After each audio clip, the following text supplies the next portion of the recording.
text that bar, sipping that bar, no flex. I'm straight up out of that Swisher house where G the ass, right out of check, so check the neck. Check the wrist, I'm baller status from head to toe. My jewelry shop sell more grills than George Foreman, baby, now you know. That ain't an igloo, that's my watch, and that ain't snow, baby, that's my chain. That's not an ice tray, that's my teeth, and that's not a snow cone, that's my ring. That ain't Kool-Aid up in my cup, I stay sipping that purple oil. I stay flipping the slab on bowls, cause I'm a hustle till I'm in the soil. Houston text that bar, sipping that bar, no flex. I'm straight up out of that Swisher house where G the ass, right out of check, so check the neck. Check the wrist, I'm baller status from head to toe. My jewelry shop sell more grills than George Foreman, baby, now you know.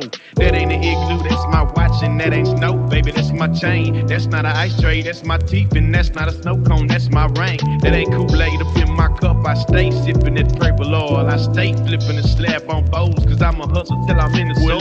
Your hands in the air and wave them like you just don't care. And if you like fish and grits and all that pimp shit, everybody let me hear you say, oh yeah. Now, my oral illustration be like clitoral stimulation to the female gender. Ain't nothing better, let me know when it's wet enough to enter. If not, I wait because the future of the world depends on if or if not the child we raise gon' have that nigga syndrome. I will it know to beat the odds regardless of its skin tone. I will it feel that it's in tune and it just might get picked on. I will it give a fuck about what others say and get gone. The alienators, cause we different, keep your hands to the sky. Like sounds of blackness when I practice what I preach and don't lie. I be the baker and the maker of the piece of my pie. Now break a tenfold, can I get some reply? Now everybody hands in the air and wave them like you just don't care. And if you like fish and grits and all that pimp shit, everybody let me hear you say, oh yeah. Now, my oral illustration be like clitoral stimulation to the female gender. Ain't nothing better, let me know when it's wet enough to enter.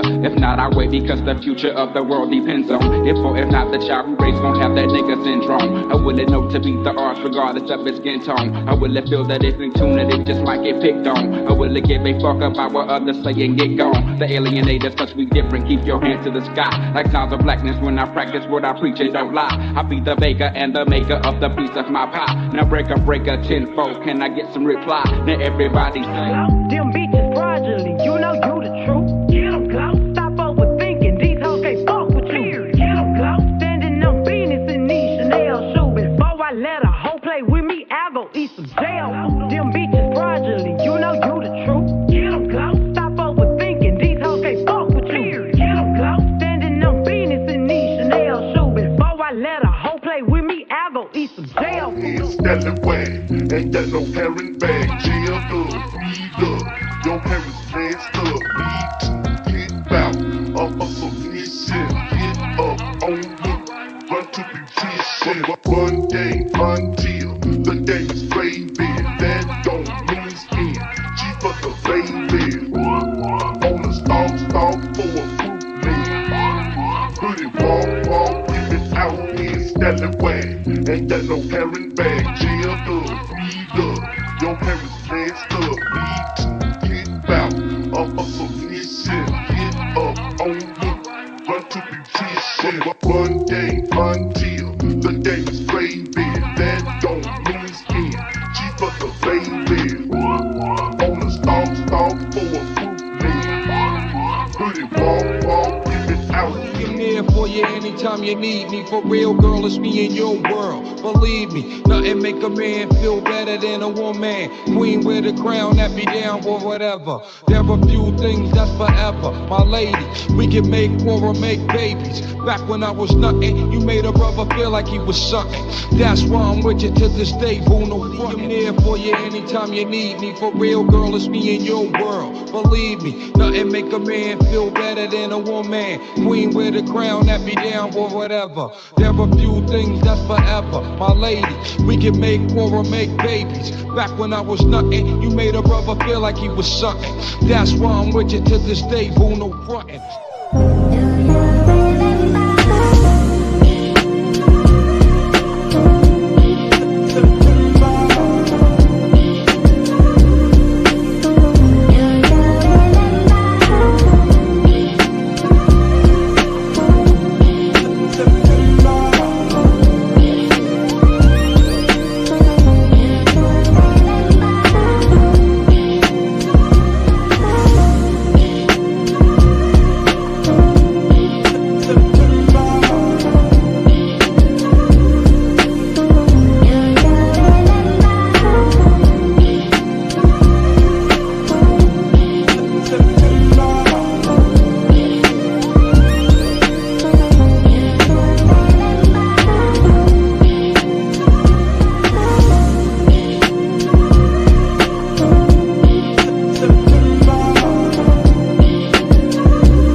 What's going on? Welcome back to another Pop the Balloon. Man, shout out to I'll just say CB.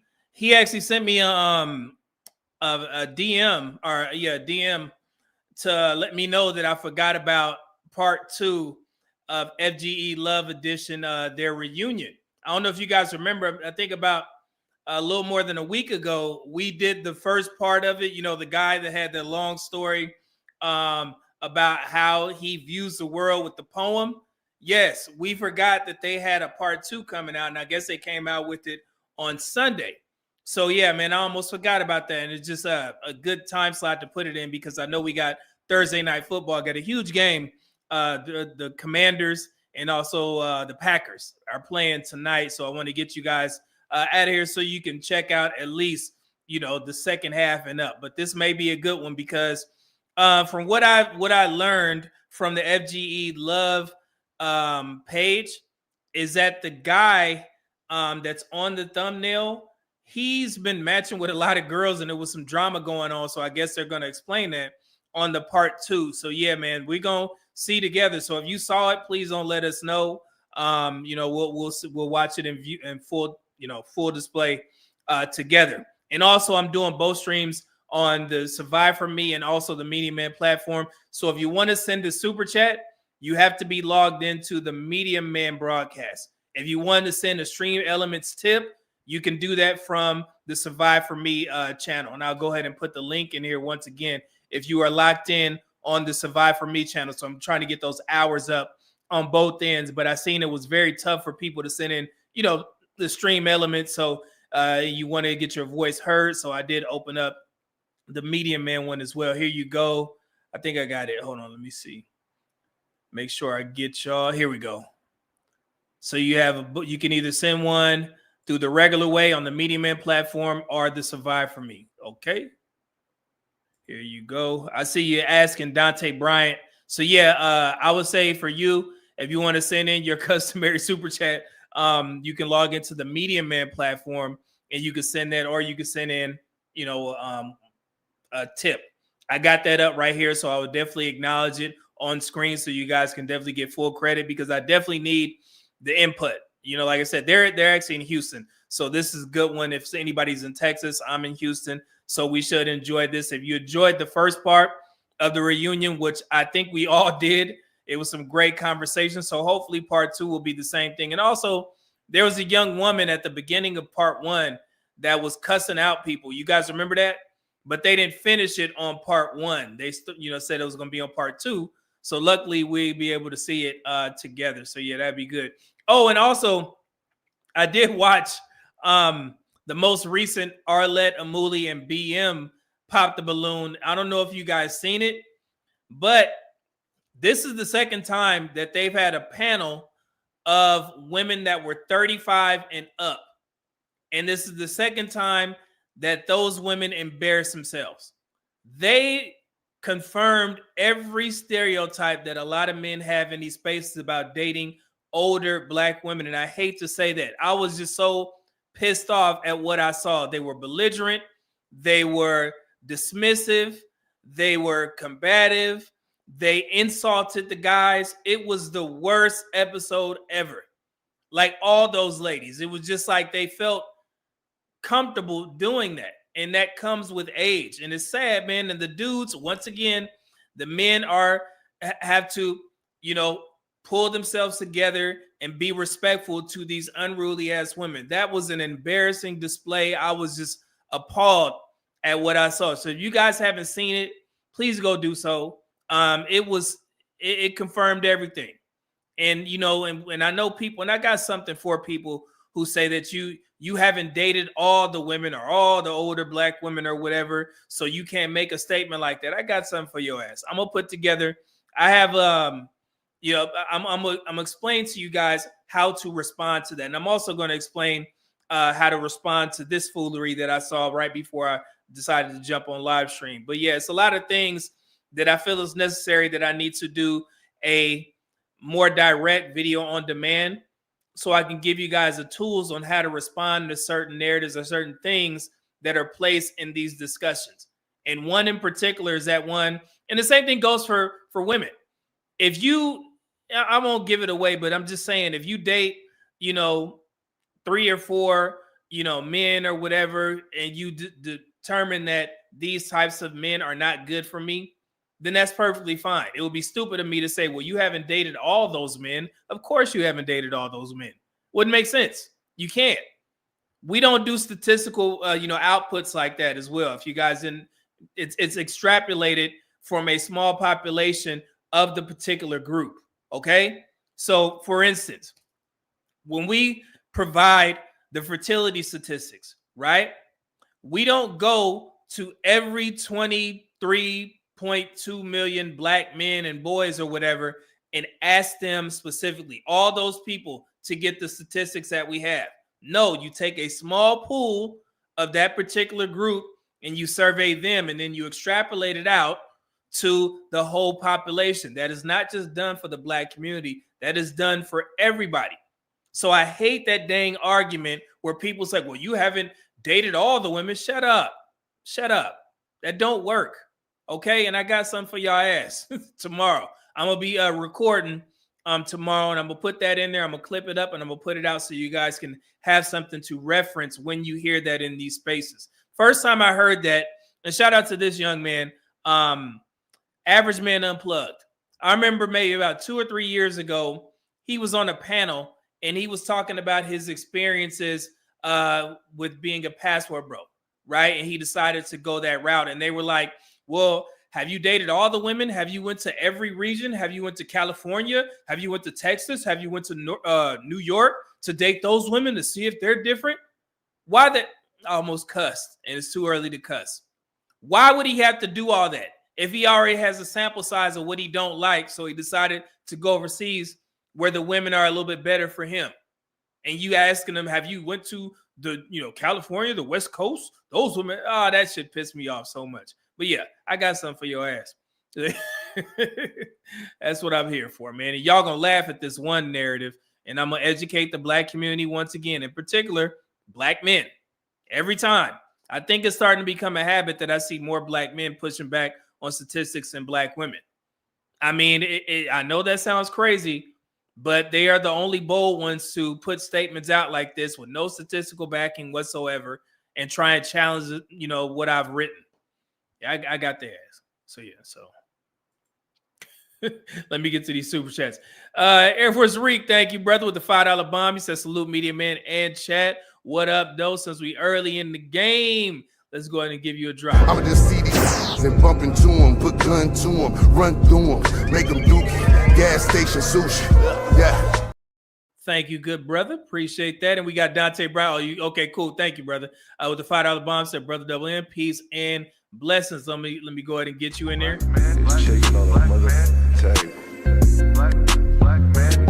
Black man trying to make it in society. Sitting on hip cause I know they wanna rob.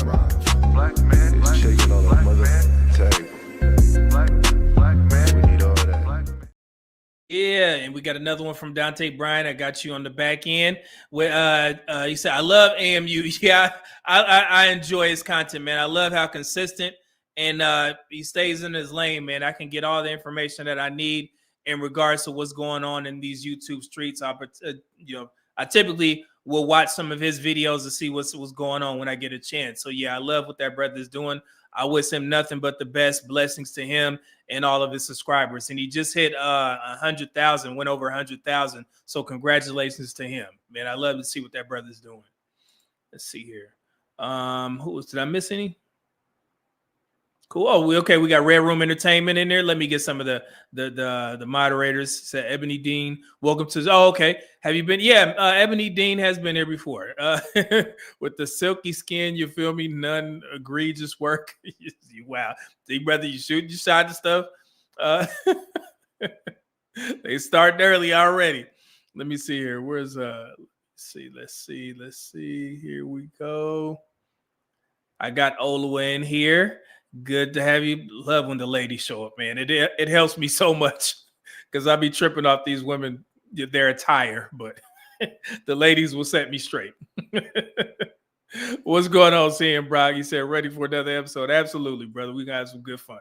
We're gonna have big fun. Let's see, where was that off of?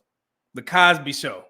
Remember when I'm always got references. Remember when Claire was going off on Vanessa when she stayed out late and went to Baltimore?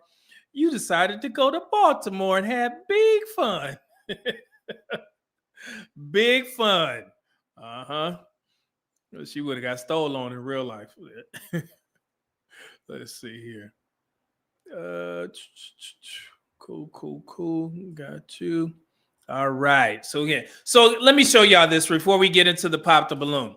This is the type of foolery I got to deal with. So this brother decided to respond to the income video that I did in regards to black men and black women. I was explaining to the black community as a whole that black men out earn black women, and also the point that they tried to move the goalposts by saying that black men don't earn enough to consider them head of the household.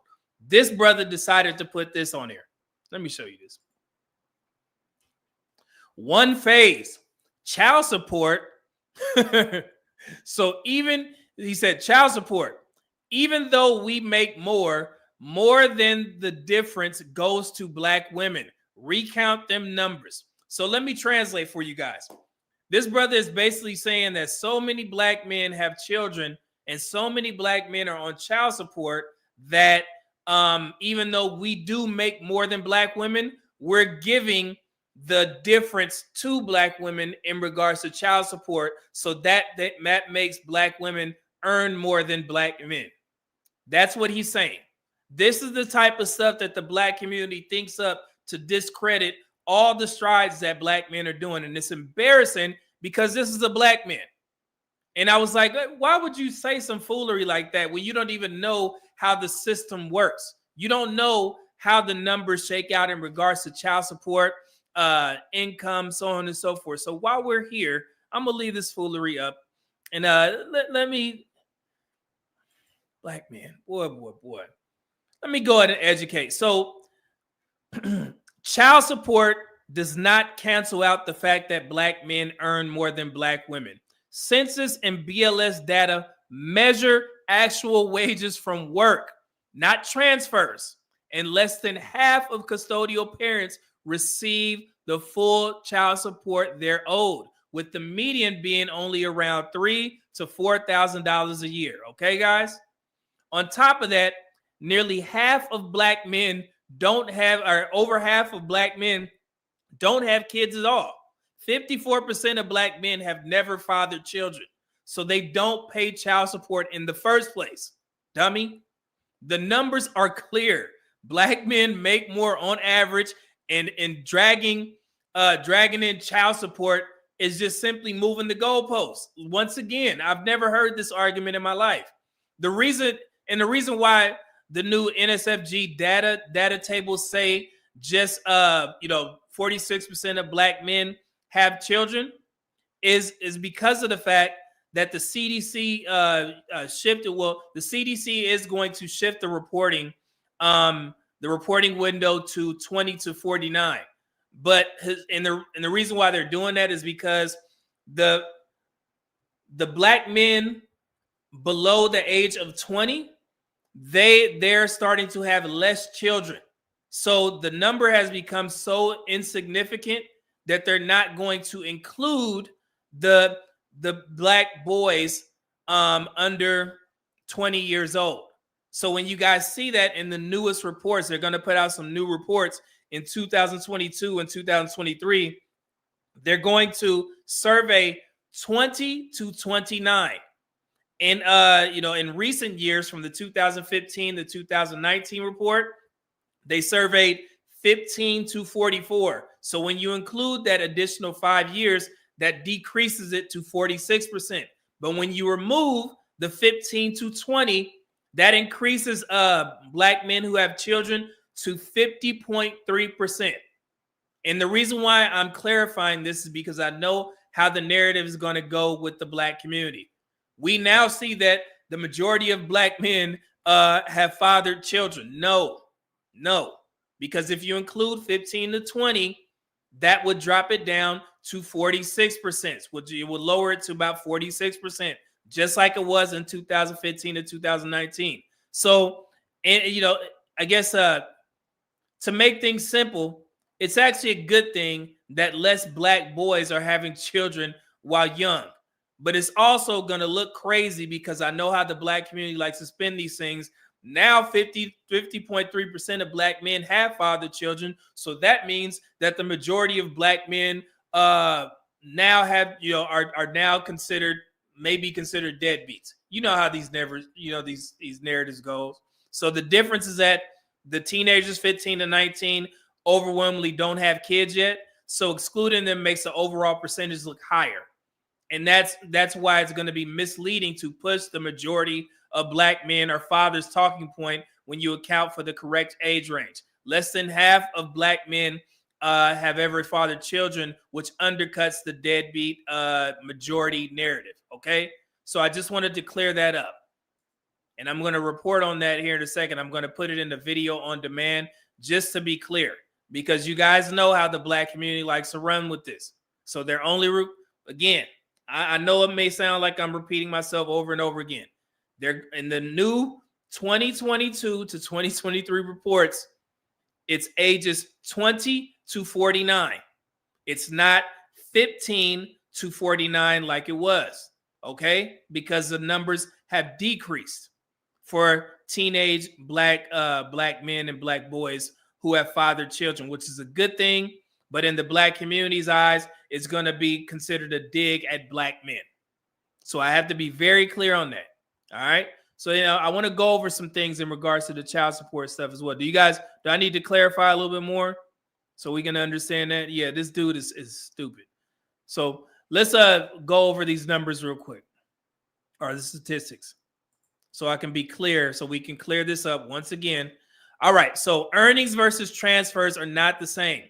The Bureau of Labor Statistics and Census Bureau measure earnings directly from employment, wages, salary, and self-employment income. Child support payments or receipts are not part of wage/salary income. They are considered transfers in household level data. So when we say black men earn more than black women on average, that's about income from work, not redistribution after the fact. And then to continue, according to the Census Bureau 2020 table, only about 20 to 22% of custodial parents are black mothers. Did y'all hear what I said? Out of all the child support, 20 to 22% are black mothers. And that's everybody, all races. All right. Nationally, less than half of custodial parents receive the full amount of child support owed. Many receive nothing at all. Let me remove this so you guys can see it. The median annual child support received is only about $3,500 to $4,400. Nowhere near enough to flip the wage gap. Okay. And then the scale of the gap, median earnings for full-time workers 2023. So again, 52,000 black men, 47,000 black women. That's a $5,000 difference, approximates. Even if every dollar of median child support went to black women, which it doesn't, it wouldn't erase the employment earnings gap, because the vast majority of black men aren't paying child support in the first place. Okay? Make this clear. I know y'all didn't come for this, but we got to do this. So fatherhood data undercuts the claim. So National Survey of Family Growth 2022-2023, which I just explained, shows that over 50% is 50.3% between the ages of 20 to 49. That means nearly half have no child support obligations at all. So it's factually wrong to claim that more than the difference goes to black women. The majority of black men's wages aren't even touched by child support. Okay. So the bottom line is this: black men still earn more on average than black women, and child support payments are not widespread or large enough to overturn that. The child support cancels the gap argument is just another distraction tactic to deny what the hard numbers actually say. Okay. So I want to clear that up, because I know it may be some narrative out there in the future that black women may hold on to, are black men. This is black men. I ain't gonna even worry about black women on this. But yeah, it was some black dude. If that comes up, I will put this in the video, clip it up, so you guys can have the information for yourself. All right. And then also another narrative that I wanted to address in regards to jobs and income or whatever, because I seen a lot of black men getting pushback in regards to how they responded to the 300,000 jobs lost with black women. Some black men, they was like, okay, see, I told you guys this was going to happen. And I think Kevin Samuels mentioned this earlier, before. He said that the market was oversaturated with black women working government jobs that could easily go away in the future. We fast forward to present day, and we've seen black women lose about 300,000 jobs. And I saw some black men getting pushback from black women on how they responded to that by saying that they celebrated. But I want to remind you guys on a couple of things, right? I don't know if you guys remember me doing this video where I had to clear up a lie where black women were running around social media saying that black men were costing the government $50 billion each year because black men were unemployed. You guys remember that? Yes, it was a whole narrative, and black women were making videos pointing this out. Ha ha, black men, see, y'all so out of work that you cost the government $50 billion. We have to pay for y'all broke asses, so on and so forth, right? But I debunked it and explained what that actually meant. It simply meant that the economy is losing out on $50 billion by not employing black men. That's a distinct difference. I remember Afrotech reported it as black men were costing the government $50 billion.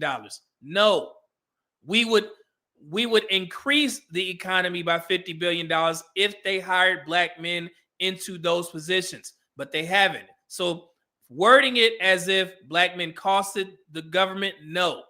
So I remember that. So black women, I wanted to remind y'all asses of that. So when you get black men pushback on celebrating about the 300,000 jobs lost, just remember what you did to black men in regards to that $50 billion statement. And if you don't remember, I'm going to remind you when I clip this up right here. Okay? So sometimes you have to be mindful of what you say because y'all believe in karma. Them fools, the majority of black women believe in karma, right? Some of them. Let me just say some. Stars and moon and shit, quasars. So yeah, remember that. Y'all laughed at black men when you thought that was true. I didn't forget. I didn't forget at all because I got a video to prove it. And I'm going to remind your asses, so be mindful. All right? Let me get to these super chats. My bad, y'all. Yeah, that was kind of embarrassing, man. Lord.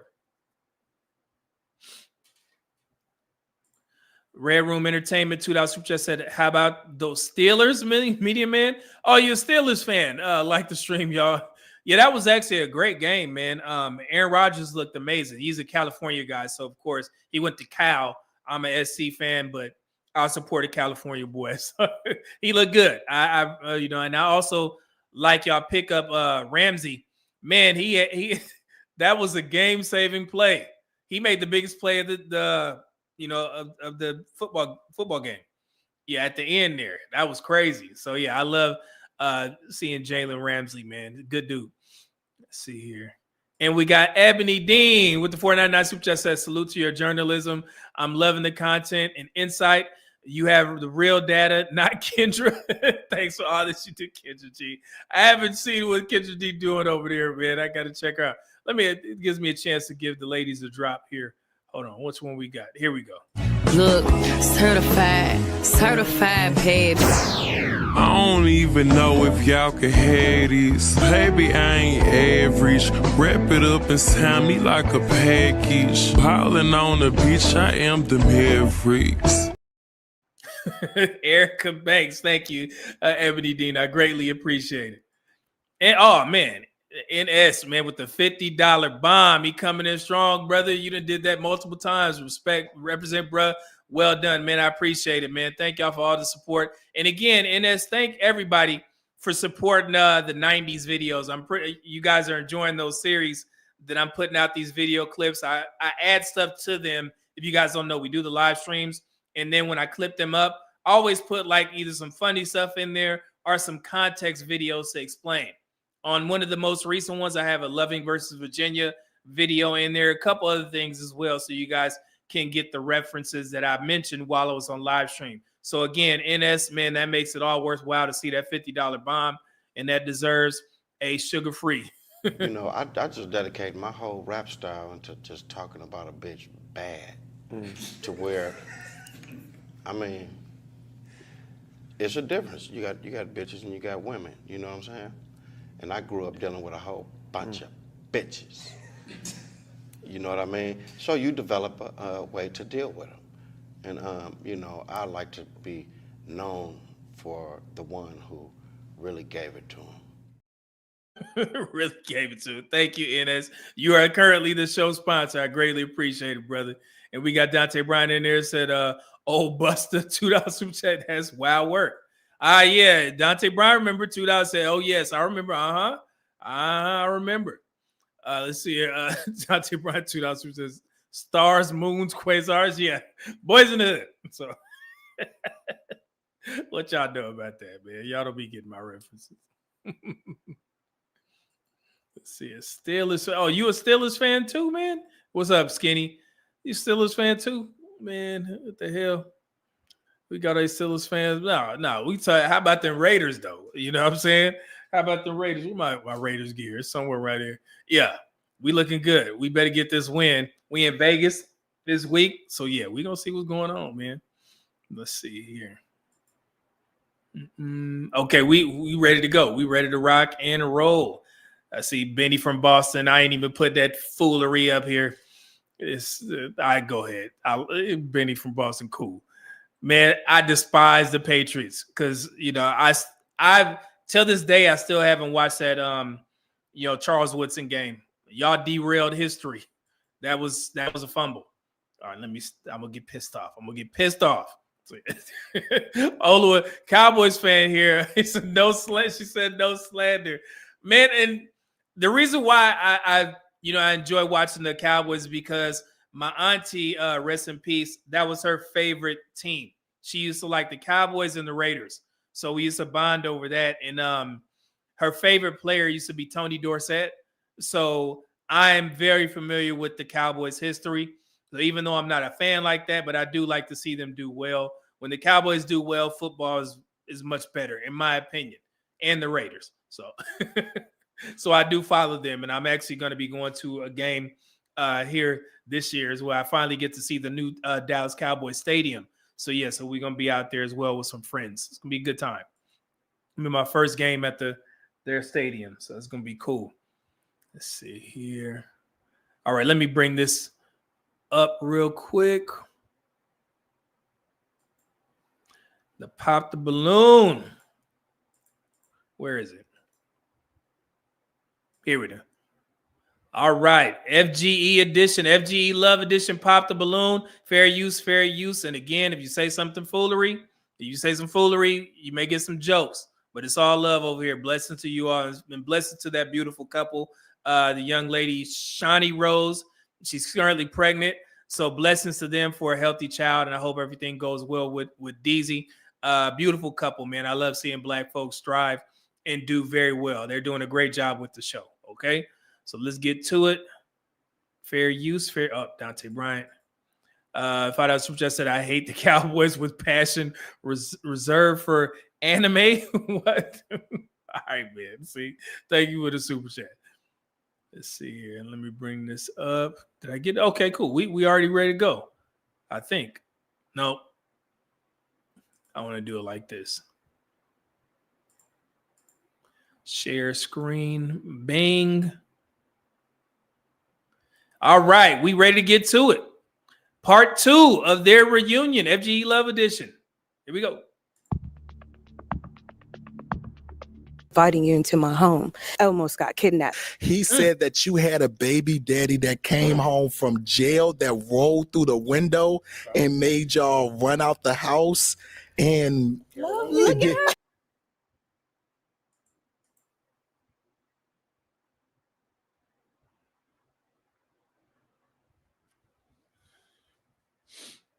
What? This is what we doing? This is how we start the day off? What? Okay, let me turn off the CC.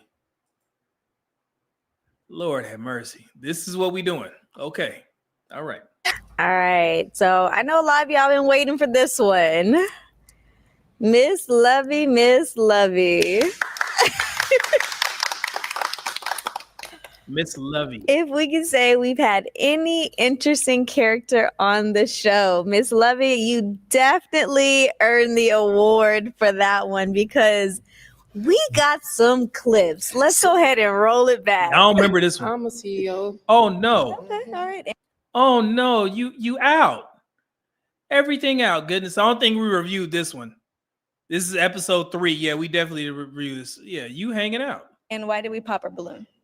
2 inches above the thing. Okay. I think I realized where she recognized him from. Huh? Would you like to shed some light for us? Nutty Professor. Nutty Professor. It was just that See, she called him Nutty Professor. he was mad skinny, but I've learned things about skinny men. So do you own any companies? And if not, what is your dreams of life? So I do have a camera business and I do massages on the side. Lord.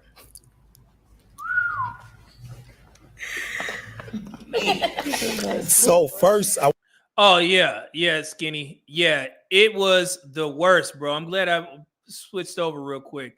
It was the worst. I was just, it was so embarrassing. It was embarrassing.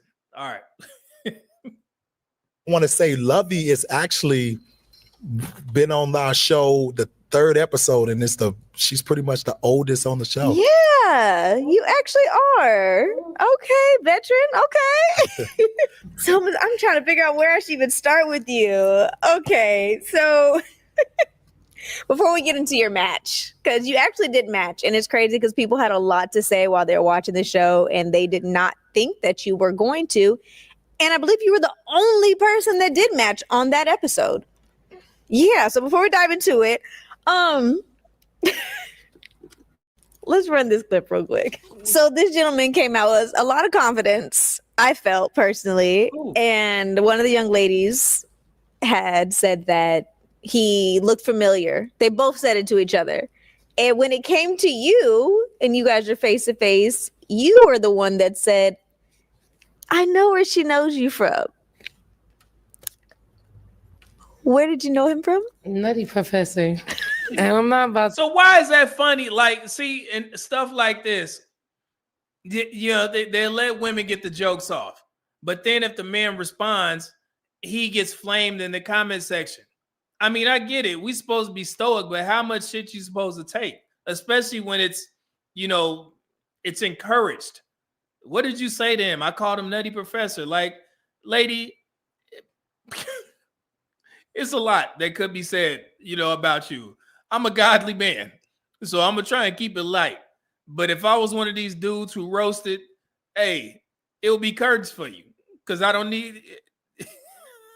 All right, let's watch it. Be nice. Fair use. To get into that, but y'all seen the jacket, y'all seen all of that, and it really was given. Look at this. Look at you. Look at you, and you got the nerve to be talking mess about other people? Come on. And we actually ended up becoming cool after the show, but what? Yeah, we became real cool. And close your legs. Why these girls don't know how to sit? That is crazy because I actually invited him to the reunion and he never responded because I wanted you guys to be able to. I'm sorry. Because of what? It's because he probably don't want to be around me. I kind of ended up like after the show joking on him too hard because he was choosing after I tried to choose him. Huh? You tried to choose him after the show? Yeah. Choose like?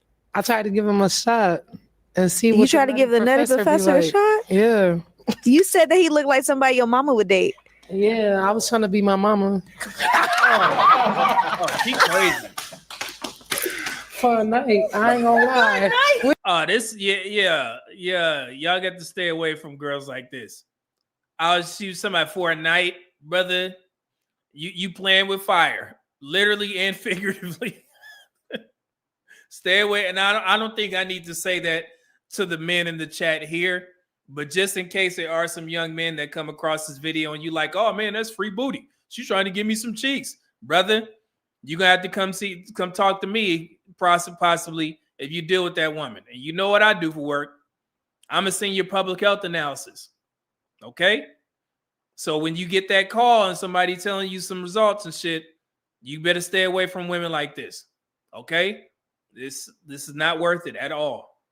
Let's see. Dante Bryan $2 super chat said, BM Flame back. BM Flame back here.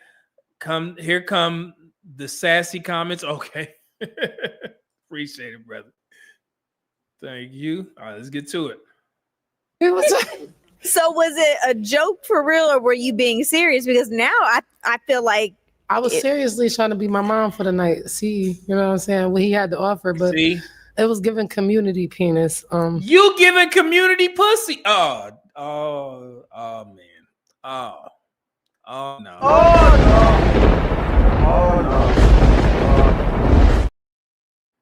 I need a swear jar.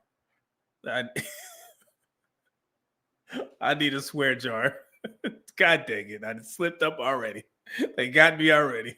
Because one of the girls on the show that had denied him, she had ended up coming home with me as well because she was on me. And wait, coming home with you? They was all on me. Everybody came home. What is going on? Everybody came home. So hold on. There's it's not. Let me.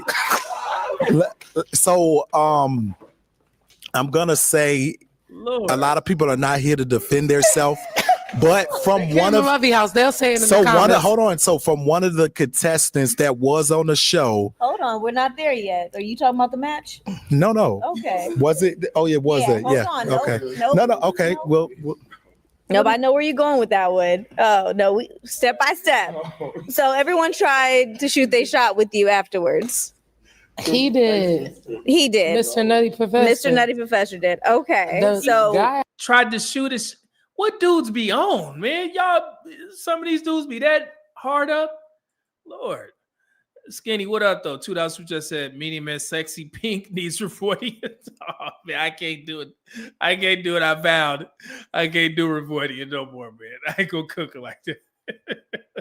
I owe Revoidia some money. Thank you, brother. I actually matched with. So that's what we're about to get into, because you actually did have a match, and it was very interesting on what made you match with him. I've learned things about skinny men. So you said, because you had initially popped your balloon and you asked for it back, and you said you wanted your balloon back because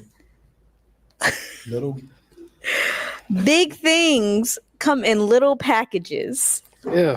He was probably a good 5'6", I'd say. Nah, he was shorter than that because I'm 5'6", so he was around about 5'4", something like that. So that was why you got your balloon back.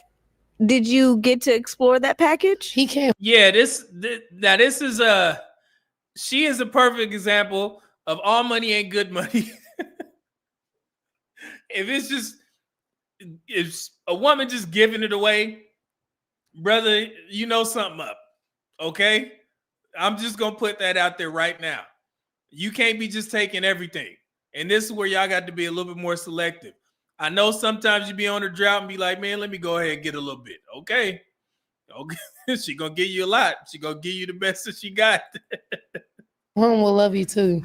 And when he came home, he ended up actually, if you remember the girl in the jean outfit. See, now am I tripping?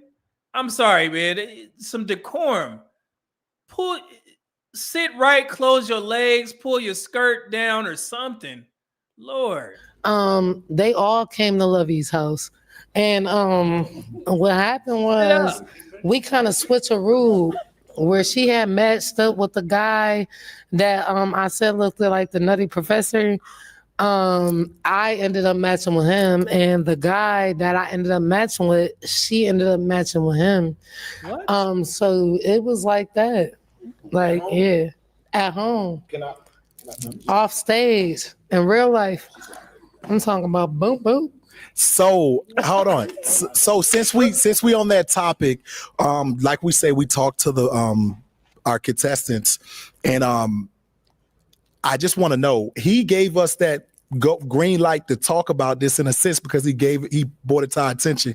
He said that you had a baby daddy that came home from jail that rolled through the window and made y'all run out the house. And what? Look at her. Oh no, this is embarrassing. So he said that he said that you also came through the car window. What? Explain that. I came through what window? So he said no. He said a man came through the bedroom window, and then they realized he was coming, so they had to leave. And it was your baby daddy that was from jail. Listen, that ain't my baby daddy. That ain't my baby daddy. Hold on, man. Let me get this super chat. Dante Bryant, $2. There go Unk Media Man again. Goodness, brother. It's just, I don't know, man. Why am I trying to save this woman? She don't care. Lord. Hopefully if she see this, she'd be like, you know what? That dude on YouTube did say something about how I sit. So I'm going to be mindful of that. Probably not, but I did say something. And it helps me sleep at night. Here we go. That's one of my YNs. And, So okay, even if was it just wasn't scared. one of your baby daddies, it was someone coming through the window. YN. So someone was coming through the window. YN. What? See what I'm saying? Pizza Hut. No, she put a label like Pizza Hut, McDonald's. No, that's Hawaiian. Setting. YN. Okay. So what happened when it came through the window? I said, get them niggas. What? Yeah, this girl gonna get, man, anybody mess with this woman, you might as well put a felony on your on your jacket. She gonna get you in some trouble, man. Absolutely not. Because he was playing with me and it wasn't supposed to be no switcheroos going on. So yeah, I said we had switcheroo. So I had happened to bail somebody out of jail, and I was just, when I came on the show, I was just happening to be waiting for them to be out at any second. And while we had went home to my house, you know, they ended up running into that, and by him but being, you know, not loyal to the fact that she denied you on the show and I accepted you. I'm I was not worried like, about get the them, gentleman from the get show. them. I'm still concerned about why a man is coming through the window and Like a not the drive-thru. front door when you just said that you were Like a expecting drive-thru. him. I'm single. Hold on, it's Wendy's around this. It's Wendy's. We are hold on, it's Arby's. We are the meats. What? Oh my son. Hey, this brother right here, he is not amused. He seemed like me. Yeah, he is not laughing at all, one bit. Oh. Yeah. The ice machine work or what? Hell yeah, it's always working. It's icy, it's hot, it's all that. Okay, so what was the result of this gentleman coming through the window? Oh no, he ran home and ran in his car. The girl ran in her car. Everybody ran in their car. Nutty Professor, everybody gone. So everyone left And I was the left house. alone. Hell yeah. So you were left with the man that came through the window. And yeah, that went good as well. You feel me? Oh no. So Lovey, what were your intentions on coming on the show? Nothing. I didn't know none of that was gonna happen. I get to have whoever I want at my house. So you were looking for a good time. I was looking for a good time. You clearly found I found a great time. So what was the ending result with you and your match? They're not here today. That's why. They scared or something. I don't know. What? So did you guys talk after that? No, and I wanted to, but I wanted to actually apologize because I'm not the same person that I am drunk as I am sober, and I actually want to. That's not an excuse. We covered this. Nah, you're a grown ass woman. That's not an excuse. You being drunk or not drunk, nah. This is all bad. To apologize to them, but nobody actually ever hit me back up. Of course not. Hey, I wanted to get Like a drive-through, like Wendy, you know. I want you to pass the mic to Rari. Here we are. Hold on, let me get this super chat. Which one is Rory? Erroneous E, $2 super chat said he must be Jason Voorhees' cousin, Jacoby. Sheesh. It's funny.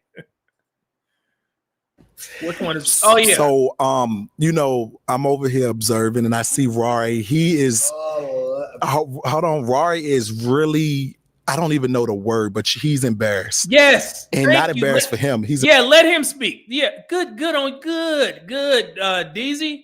Yeah. embarrassed for you. I want to know what the his eyes, I want to know what's running through your head, Rory.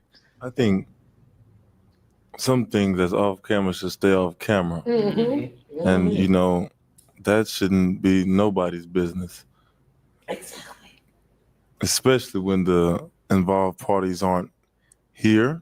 Like you said, there was some green light to, you know, speak about it, but they got to stay off camera, man. That's a little bit too much. And that it just seems like the situation could have went left. Yeah. But it's just talked about like it's something, you know, fun or funny. Exactly. He read our minds, man, in the chat. Who said that? Who? Yeah. Somebody said my face the same or something like that. He's thinking like an enlightened black man.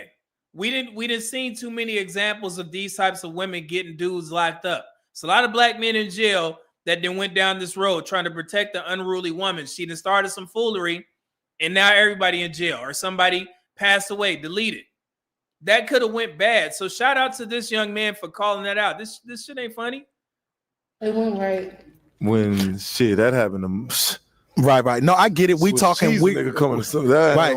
We going to a whole nother level. I get where you coming that from. Ain't nothing nigga laugh about. That's some serious shit. Man, shit. Get this mic away from me. Here. I definitely agree. That is why I was asking what the intentions were when Lovey you came onto the show. You did also mention that you're a different person when you're sober, when you're drinking. And I hope you're not trying to excuse this woman. Yes. We've seen you on 2 different occasions, plus the story you just told, and they all kind of match. Yeah, you the same. Mm-hmm. Accountability. That's okay. Take accountability. I'm famous for this. Well, we gonna leave it at that. I'm your dark skinned Tommy. Huh? Y'all ever heard of Tommy? No. Look her up. Y'all ain't never seen Bad Girl stuff, nothing? Tommy. She a Gemini, I'm a Gemini. Ooh, well, that tells a lot. Well, we're gonna No, it don't tell nothing, man. This girl she's doing this on purpose. She is fully aware of what the hell she's doing. I don't know who Tommy is with whatever. Dante Bryant 2000 just said they'll swear that doesn't have happened. Oh man, yeah, it happens all the time, man. We see so many examples of this. But you know what's funny? With situations like this, when women, and I'm speaking directly to black women, when black women act out like this publicly, and you have other black women up there, some suitable black women up there, the ones that consider themselves the good women and not like the city girl types, like that girl, right? When we have a group of black women and you see another black woman acting out like this, I would like to see the black women who consider themselves the good ones to reel that woman back in or call it out. It shouldn't be Rory as a black man, because again, she probably don't respect him because she don't know him. But I would love to see more black women step to the forefront and call this stuff out. And don't get me wrong, I get it. You may be ostracized from the sisterhood community when you do these things. And that's why I say I have a lot of respect for black women who do speak the truth on social media, because I know how much y'all go through. And I mentioned this before, particularly about, when I was talking about Mona and the other ladies that are in the YouTube spaces, because when you do speak the truth as a black woman, you immediately get ostracized from the majority of the sisterhood black women community, because they think you are considered a pick-me.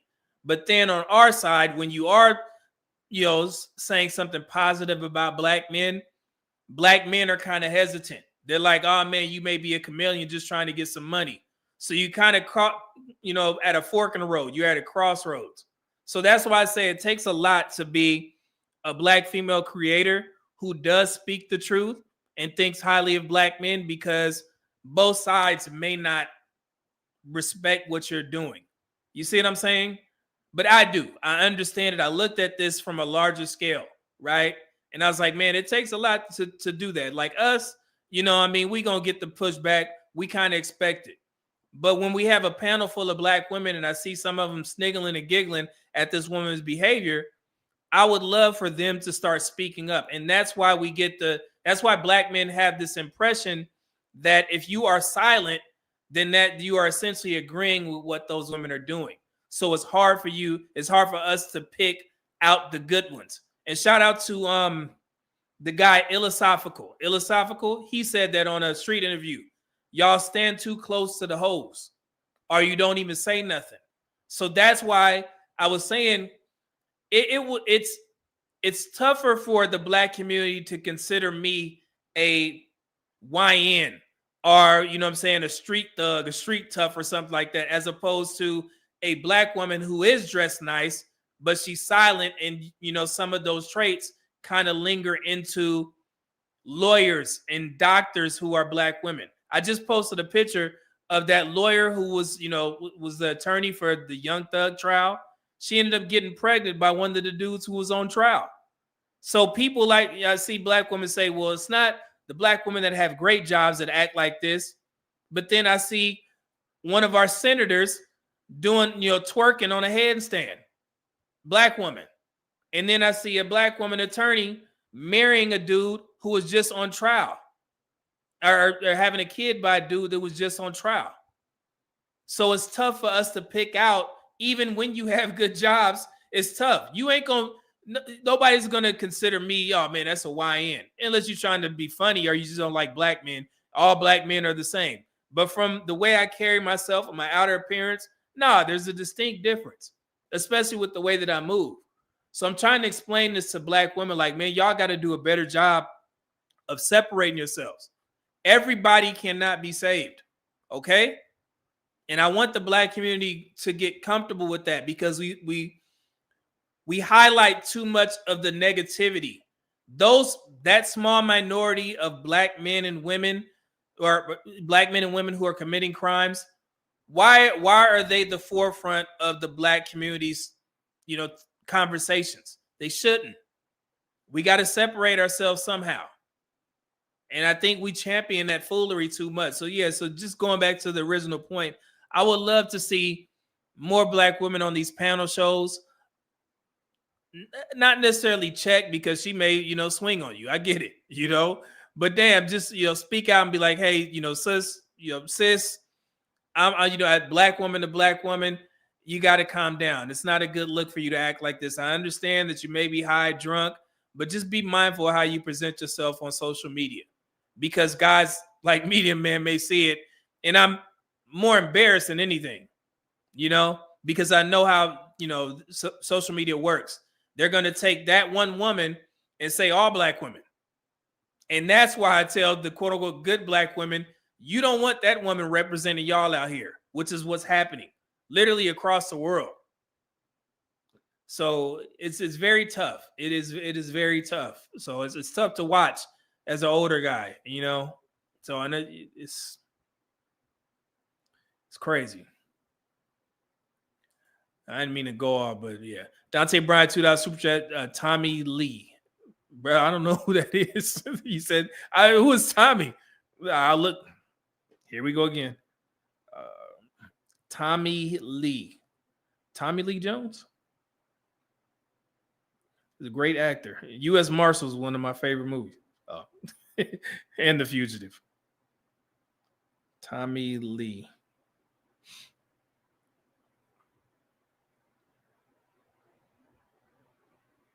She looked for, that's the girl that Kevin Samuels interviewed, right? Am I tripping? Who was that? She looked like the girl that Kevin Samuels interviewed. I remember that. Yeah, I remember that a while ago. All right, thank you. I know Tommy Lee. Seeing Brock 499 Super Chat said, "Who's her parents?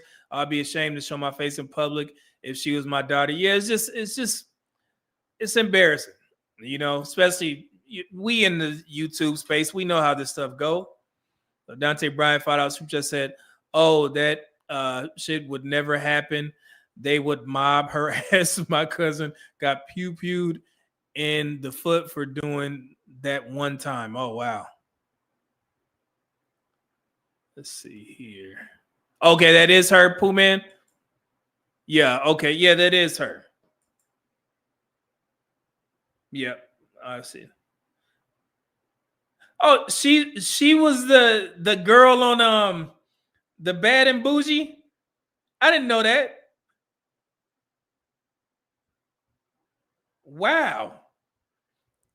The one with the noodles. Hold on, I don't know if y'all seeing what I'm seeing. That's Tommy Lee on the cover of Bad and Bougie. Oh, that's pretty cool. She be wilding. But that's an iconic cover because that song, that's one of the greatest songs ever made. I don't know, y'all may hate me for saying that, but Bad and Bougie, hey, one of the greatest songs ever made. Okay, all right, let's get back to it. Sorry, guys, I didn't mean to go off on an unk rant, but it is what it is. Here we go. Fair use.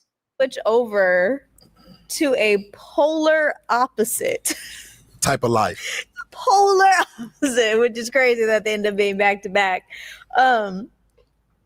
One of our fan favorites, Miss Kayla. Kayla. How are you? Good, how are you? I'm good. Before we dive into that, let's go ahead and, get a little recap. Well, I'm saving myself into marriage. That's important to me. Oh, okay. You locking in? I like the vibes. I like the vibes. No. So are we popping? Didn't we? I think we reviewed this one. Maybe. Oh. So we popped, y'all. This is the first time we've ever had a pop during a match. And I know it looks. You also get an award on this show. You are our only person who has been on the show with a pure lifestyle. And I think that is amazing. And that is one of the main reasons why our viewers absolutely fell in love with you. Not only do you have a pure lifestyle, but you have a pure heart. Your aura, beautiful. And it just exudes on camera. Thank you. Like, Thank wow. you. But we got to dive into a little bit more of who you are, because a lot of people want to know about you. They want to know about your expectations, because we are in 2025 and we just got a whole poem of what today's love and relationship looks like. And you literally are still going by the traditional lifestyle. So go ahead and let us know, like, what are your expectations in a relationship? My expectations is I'm just looking for a man that's going to put God first and save himself into marriage like I am. Okay. So when you say, because I had asked you this, I don't know if we really got into it, because the first time you came on, you had implied that you were okay with them being celibate and waiting till you guys got married. And then the second time when you came back, you said that you actually wanted a gentleman who was a virgin. Straight up. You didn't care about celibacy. You wanted him to be as pure as you. How do you feel? Like, are you very stuck on them being a virgin, or are you okay with them going through that celibacy journey until you guys are ready to tie the knot? I'd rather just find a man that's a virgin too, because if he haven't had, I'm not going to say it on camera, but if he had sex, actually I said, I don't want to have to make him wait, and he might want some, and I'm not going for that. So I'd rather find a man that's gonna wait like I am. That's smart. That's smart. But young lady, if you come across this video, I think you're on the wrong type of platform. Okay. And I say this respectfully, and I'm gonna keep plugging this woman's website, The Sexless Tribe. It's an app for women like this. She is a virgin. She is looking for a virgin. She wants a God-fearing man. You need to be on the Sexless Tribe app. Go look it up. Okay? Type it into your Apple phone, the Sexless Tribe. That is a group full of majority black people that are either virgins or celibate. There's a lot of black men there. So that's why I tell women who are abstinent or practicing celibacy, even if this woman that's trying to use it as leverage, instead of getting mad, guys, just send them to the sexless tribe if they're really serious about it. Because what I don't like seeing is young men saying that, oh man, I'm gonna just wait it out and eventually she gonna give in. No, that's predatory to me personally. Okay, what I want you to do as young men is to say, hey, I respect your journey of being a virgin or being celibacy. However, I am not on a celibacy or abstinence journey. So good luck to you. I hope you find what you're looking for. Just cut it off. And that's perfectly fine. Just like a woman has enough courage to tell you that she's celibate or abstinent or a virgin, if that's not what you're looking for, then you need to be a man and be honest. I'm not celibate. I'm not abstinent. What you need to do is find a man who is on the same path as you. And it don't matter if she get mad or not. Oh, man, you just want to have sex. So what? What is she going to do? This is the real world with real solutions, real problems, real solutions. The solution for this young lady is to get on the sexless tribe. They have events. They go all across the country where they meet up and they have these fun events. I follow the page. I support her because it is definitely a space for that. Because we do have young women like this, or the women who may be playing about being abstinent, but instead of joking, send them to the sexless tribe. I've done videos on this, explaining that. And some women were offended when I said, no, if a man not on a celibacy journey, that don't mean he have to agree to yours. Just send her off. But this woman seemed like she very respectful. She a virgin. Get on a sexless tribe. And that's no disrespect to the platform. Yes, you can meet men here, but for the most part, most men are looking to have sex prior to marriage. I think that's very safe to say. And most women are looking to have sex before marriage. Okay? And I don't want her to get caught up in this foolery where you can just easily go to the sexless tribe and find you a man near.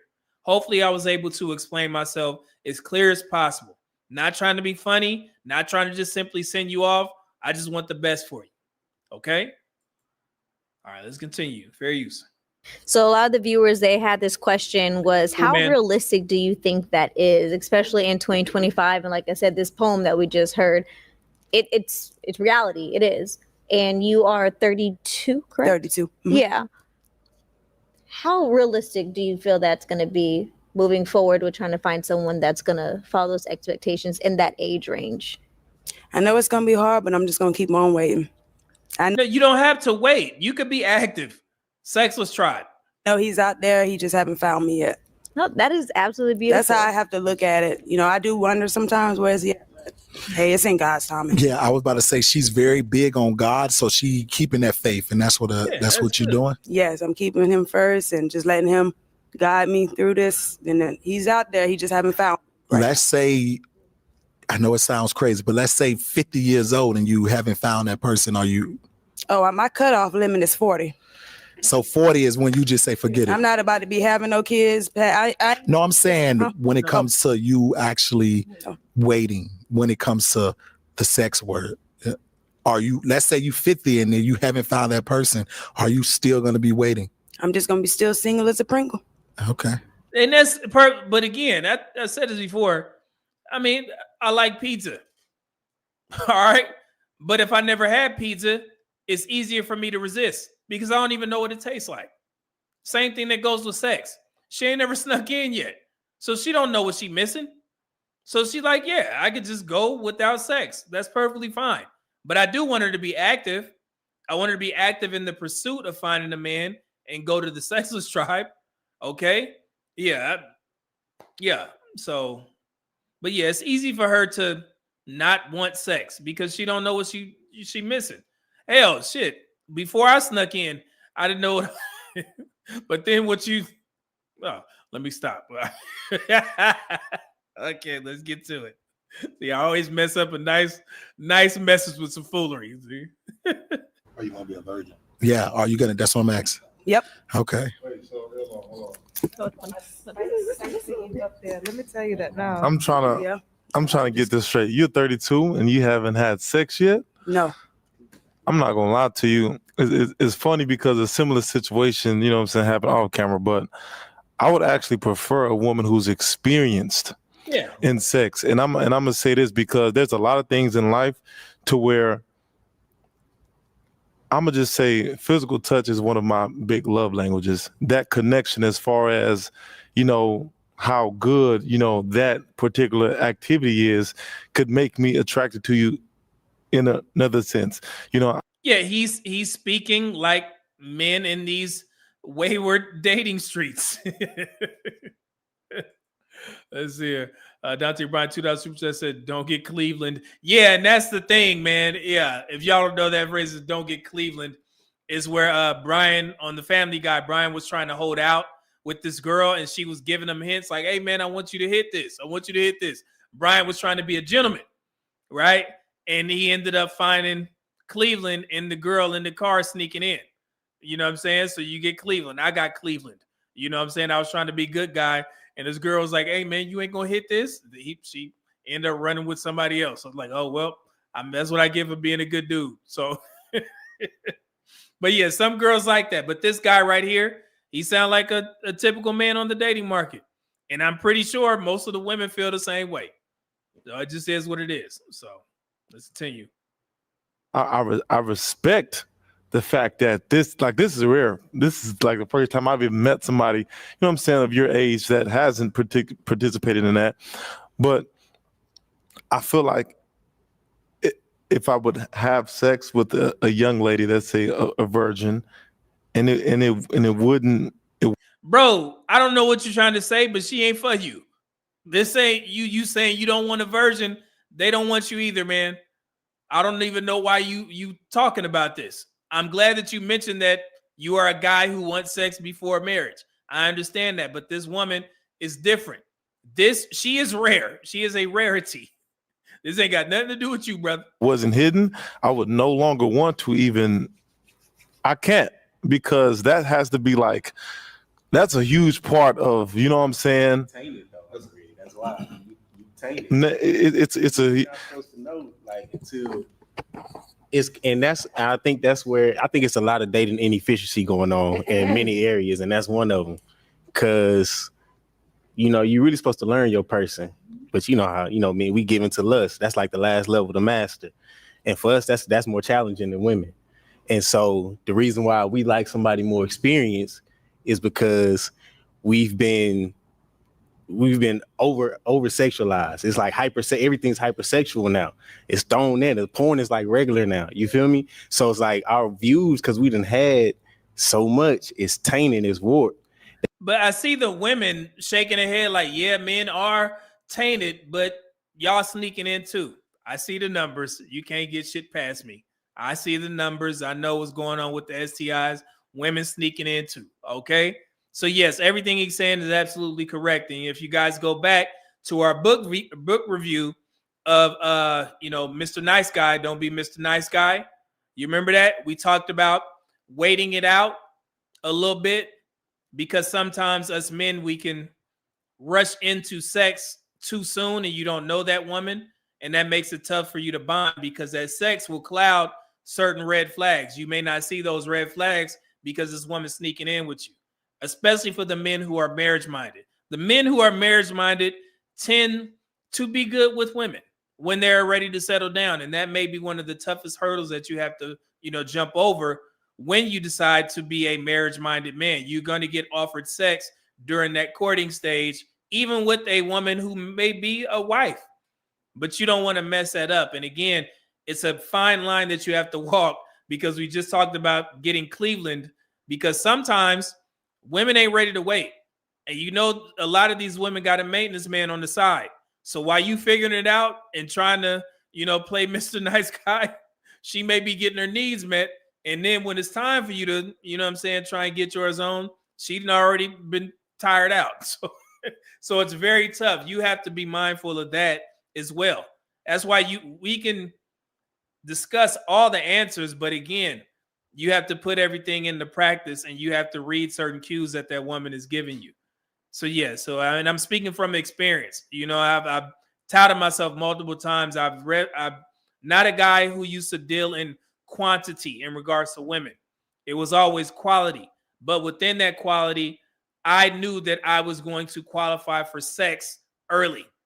And that's before this little foolish 3-date rule. When women used to get with me, they already knew that, hey, I already know what I want to get into. So, and it is what it is. But you have to be mindful of that. And I had to be aware and kind of slow down a little bit. And, you know, it landed me here with a beautiful wife. So, yeah, just letting y'all know. This is only for the guys who are marriage-minded. If you're a single man, have fun. Protect yourself. Protect yourself from unwanted pregnancy. Get yours on. Be honest. And enjoy the dating market for what it is. But this brother ain't got nothing to do with you. So, here we go. Fair use. That we don't even really, it's just that instant gratification that we want. So we're not really bonding with a person when we intimate like we're supposed to be. And that's why. So it's that dating inefficiency. So, are you a virgin? I'm not. Okay, so I appreciate the word, you know, but sometimes in human, we also have to practice what we preach. So from coming from you who haven't lived that pure lifestyle, it sounds like a bunch of BS.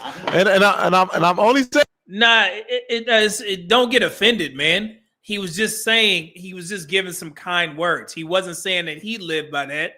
I don't know what this dude Rory is on.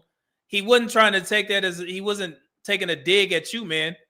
It was just him encouraging and trying to explain to the women how men think sometimes. It's perfectly fine. I don't know what this dude Rory is doing. This is weird.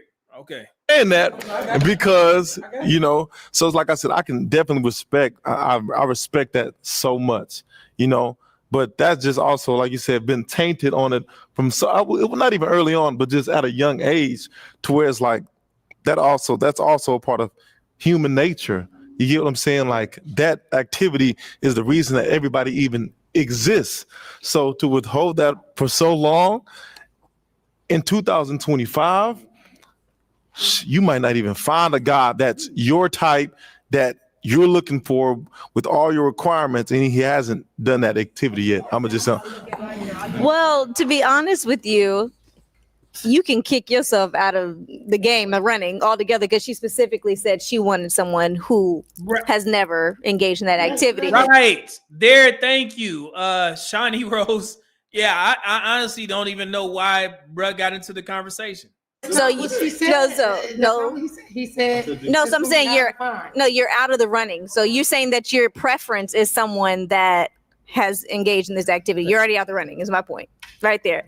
But I'm gonna stir things up just a little bit. Be obedient to your God and overbless you. Okay. I'm gonna stir it up just a little bit. I'm gonna tie these two topics together. Okay. So you guys, I'm not gonna say you guys, you men have this preference of you rather have a woman that is experienced because your love language is, you know, physical touch. Real quick on that, have you ever been in a relationship longer than 3 years? I think my longest was like a year and a half. Exactly, that's my point. So I'm gonna tell you this: when you reach a certain point of relationship, you can speak a little bit on this then. And you probably have had phases of this as well. When you've been in a relationship after a few years, physical touch is no longer just actual intimacy. It's now, I like to just be next to you. I like to just cuddle with you. I like to hold your hand. I like to just smile with you and just talk and know about your day. Let me just go a little bit deeper. And that is also a physicality behind that. So that also could be physical touch. All right. So let me explain this from the man point of view, so this message won't get effed up by a woman's logic. Okay. What she's saying is true. Physical touch, you know, holding, like when we go out, my wife, she always sits on my lap. If we're not at a restaurant, she sits on my lap. If I'm here, she always curled up. Okay. I love doing that. You know what I'm saying? It's like my big baby. All right. But all of that physical touch stuff, once you're married, none of that replaces sex. And I want to be very clear to the women who think that all you got to do, all a man is supposed to do is just hold and touch and rub, and he's going to be content with that. Absolutely not. That is somewhat of a buildup to what's going to happen in the bedroom eventually that week or later on that day. Okay? Men should understand that, yes, sometimes not necessarily get a woman in the mood. If she aroused by you, she always in the mood. And typically within the first stages of the relationship, y'all in the honeymoon phase. You can't get up off each other. But when you have a long-term relationship, yes, you as a man need to understand, like, hey, you know, you just can't be being mean to your wife the whole day. You can't be, you know, having her slaving over a stove and she cooking and cleaning. And then at the end of the day, she tired and you like, oh, come on, baby, let me get a little bit. Now, sometimes it don't work like that. Women don't operate like that, the majority of them. Okay? And I'm talking about long-term relationships, right? So I just want to be very clear, especially to the ladies. Yes, physical touch is important, but intercourse, intimacy, sexual intimacy, that doesn't trump touch, doesn't trump sex. And I'm speaking from a male point of view. It feels good that men got physical touch. You want to get your head rubbed. That's one of my favorite things. My head rub and shit or whatever. Or when your wife, you know, when you driving and she lean over and she put her hand and start massaging your neck and shit. Brothers live for stuff like that. But none of that replaces sex. So don't go out there thinking that all a man needs when he says that his love language is physical touch is for you to just rub his leg or rub his hand. Nah, you want to get a little bit. Okay? So that's one of your duties as a wife as well. You got to understand that. Okay? But yeah, just want to I'm going to be very clear on that because I know how some of these messages can be, oh man, physical touch, that's all he, no. He need a little bit. Okay? Here we go. Fair use. And you'll realize that when you first dating, you jumping on each other every day. But as you get deeper in that relationship, that slows down and it's not a bad thing. That means that now I'm able to connect with you on a different level, just a little bit deeper. And that's when the love factor comes in. So that's what she's looking for. She's not looking for someone who just wants to touch her and jump on her. She wants someone that's going to learn her inside and out. And I love the fact that you said that happens after years of being in a relationship. That's not something within the first 2 years you're going to experience. Obviously, once you get older, that sexual connection, or that's not even connection, that's non-existent. You might not even, you know what I'm saying, want that anymore because you've been with that person. I'm just saying for so long that no, listen, I'm just saying like it doesn't become as important as frequently as often because that's your person. Yeah, he's right. You definitely need more than sexual attraction to make a marriage work. And that's why I keep telling you guys, you need to like that woman more than you love her, I would say. Love, once that's there, it's always there. People have said this before. When you love somebody, it never leaves. You may stop dealing with them. That's perfectly fine. But I still hear men on these consoles reference their first love. You know, and these dudes are like 40, 45, 46 years old. So yeah, that never leaves. But you may not like that woman no more for what she did. But once you like your wife, things will be better because you don't mind her being around and she don't mind you being around. Yeah, you're going to get on each other's nerves a little bit. Somebody may have some quirky things that you got to get used to, but it has to be more than sex. Everything can't be fixed by sneaking in. Okay? It definitely helps. Lord knows, hey, we need to get a little bit, but it definitely helps to have some in-house. But that wouldn't be the reason why you simply marry a woman. Just because you sexually attracted. Yeah, it's got to be more. So shout out to Patrice. Dante Bryan just says scriptures tell you that you're not supposed to deny your spouse sex. Yeah, and I'm glad you brought that up. You know, me being in the church a little bit and knowing a little bit more and how these correlate into these social media spaces. I've heard this argument before. A woman is not supposed to deny her husband's sex. But I want the men to ask themselves a question. If your wife is not in the mood and you're going to cite a scripture that says you're not supposed to deny me, are you just going to go ahead and sneak in because it's her duty to give you some booty at that time? Think about what I'm saying here. She's not going to enjoy the encounter, but you are you are aroused and you want to get some. But she ain't in the mood and you like, hey man, not supposed to deny me. Are you willing to go ahead and sneak in just because it's her duty? And she not saying you taking it, she's going to allow you because yes, you are right. It is her duty. However, it's not going to be enjoyable for her, or she's not in the mood to do it, but she's just doing it because it's her duty at that time. If it gets to a point where it's been like months, years and stuff, then y'all need to have a talk with a marriage counselor and see what's going on. But at that time, are you willing to do that with your wife? Think about what I'm saying. Because I know people, we like to hide under the guise of the Bible when it's convenient.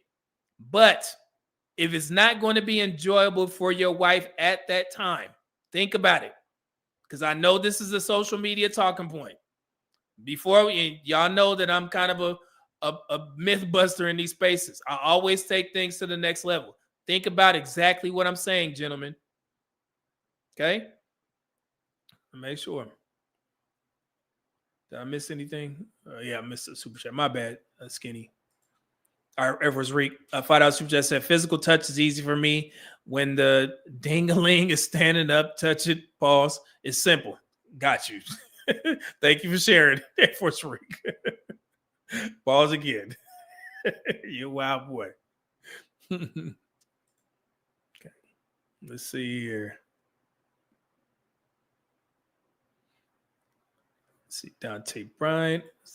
All right, $5 super just said your bodies belong to each other. Whoever wants it, doesn't matter who's in it. That's what I'm saying. So you're a different guy. Me personally, no, I'm not doing that.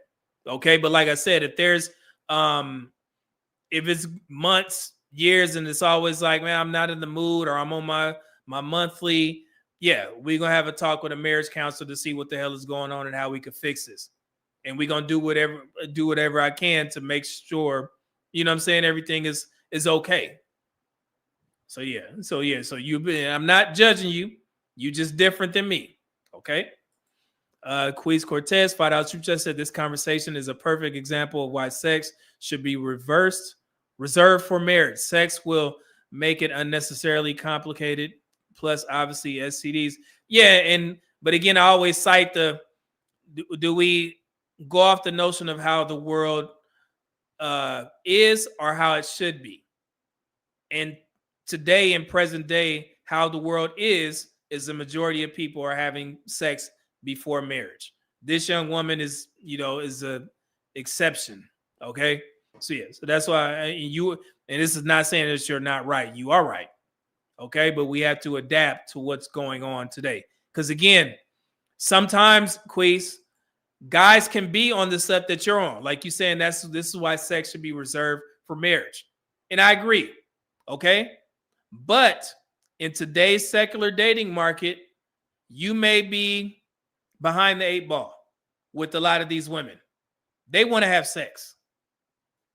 I mean, and you trying to, hey man, let's just wait a little bit or whatever. But you guys have taught me, and we've all understood that women always got, a maintenance man on call. Somebody that's going to come in and hit that thing. So if you're waiting and she's not, then that's going to throw off the courting phase and the marriage and all that stuff as well. So it's a lot, man. It's very complicated. It's not as easy as people say it is in regards to this new age dating market. Unless you remove yourself completely, then it is what it is. But if you're going to take some calculated risk and be on the dating market, these are just the things that you have to deal with, the conversations that you have to have. Okay. Let's see here. Did I get all the super chats? My bad. Oh, cool. We in there. All right, let's get back to it. And I'm turning this into a lecture. There we go. But it's because you've learned other ways to connect with that person. But you now in the learn beginning that person. of the relationship, You don't know nothing. All I know is you look good, I look good, and we want to jump. Exactly. But this particular individual, she wants to reverse that. She rather up front than there's nothing, and then later on, then that's like after marriage, that's when. And don't you think it'll be so much better? That now that I've learned. Of course, there's not. But again, we're going back to what he said. Of course. And then also speaking, I'm talking about you speak from your experience, because what you're saying, you haven't reached her level. We're talking about what you're saying. You're not going to tell me. I didn't give myself a chance to reach that level. A lot of people. Okay, exactly. Don't. So you can't. You have to practice. You got to step out of that flesh. That person, this young lady on this, you know what I'm saying, woman, is the only person who can even speak from, you know what I'm saying, her point of view, because you cannot relate to her. You can't speak for her particular situation as far as Oh no, I wasn't speaking for her. I was speaking on what you said. That's what I'm saying. Yeah, but, we can but, talk. We on this. Yeah, okay. But even then, I'm just saying that right there. That was that. I think that's also amazing. But in this day and age, she said,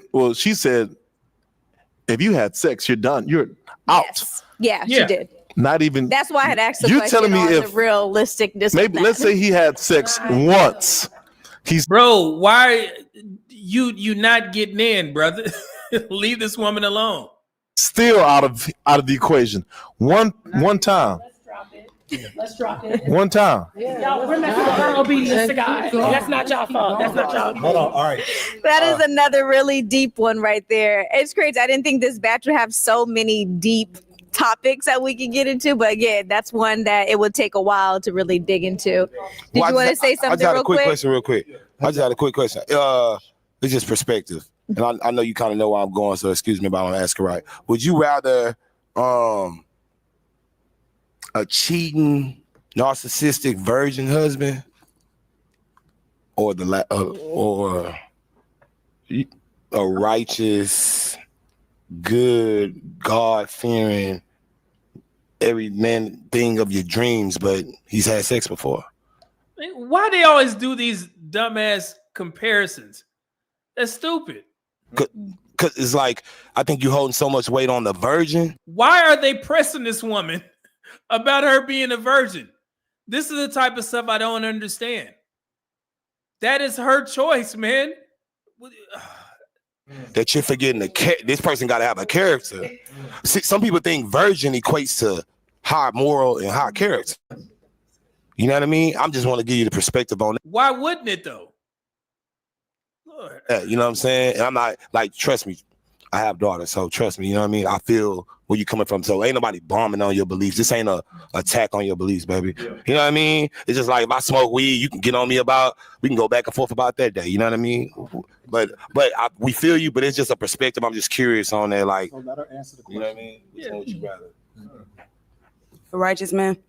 The righteous man? Yes. That's real. That's real. Yeah, leave her alone. What is these dudes trying to do? This weird as hell. Hey, that lets you know it's more about the heart. We have to say that she probably has the most discipline. That shows you that she. No. Let's not do that. Let's not do that. She has discipline in that area. We have to understand how to compartmentalize, because we don't want to negate all of the efforts that a lot of other people have done, right? By saying no. She's just been more disciplined in that area. Somebody could be more disciplined in the business aspect. Somebody could be more disciplined in the gym than her. So she's just disciplined in that area. That's it. Okay, let's not try and, she's better than people. No. Just leave it at that. Okay. Here, I love that even though everyone does have an opinion, and also like Rory said, a lot of us don't really have space to have much of an opinion, but we are going to give someone a chance to have an opinion because he almost matched with you. Let's go ahead and run that back. I'm gonna lock it in. You lock it in? I like the vibes. I like the Little vibes. self-goodness. So are we popping? So what? I have to say that I was really rooting for you guys. I was very shocked because Wale, we have met before, and I did not think that was really your pace, but you also weren't aware of that situation until after your couple's match. What was going through your head?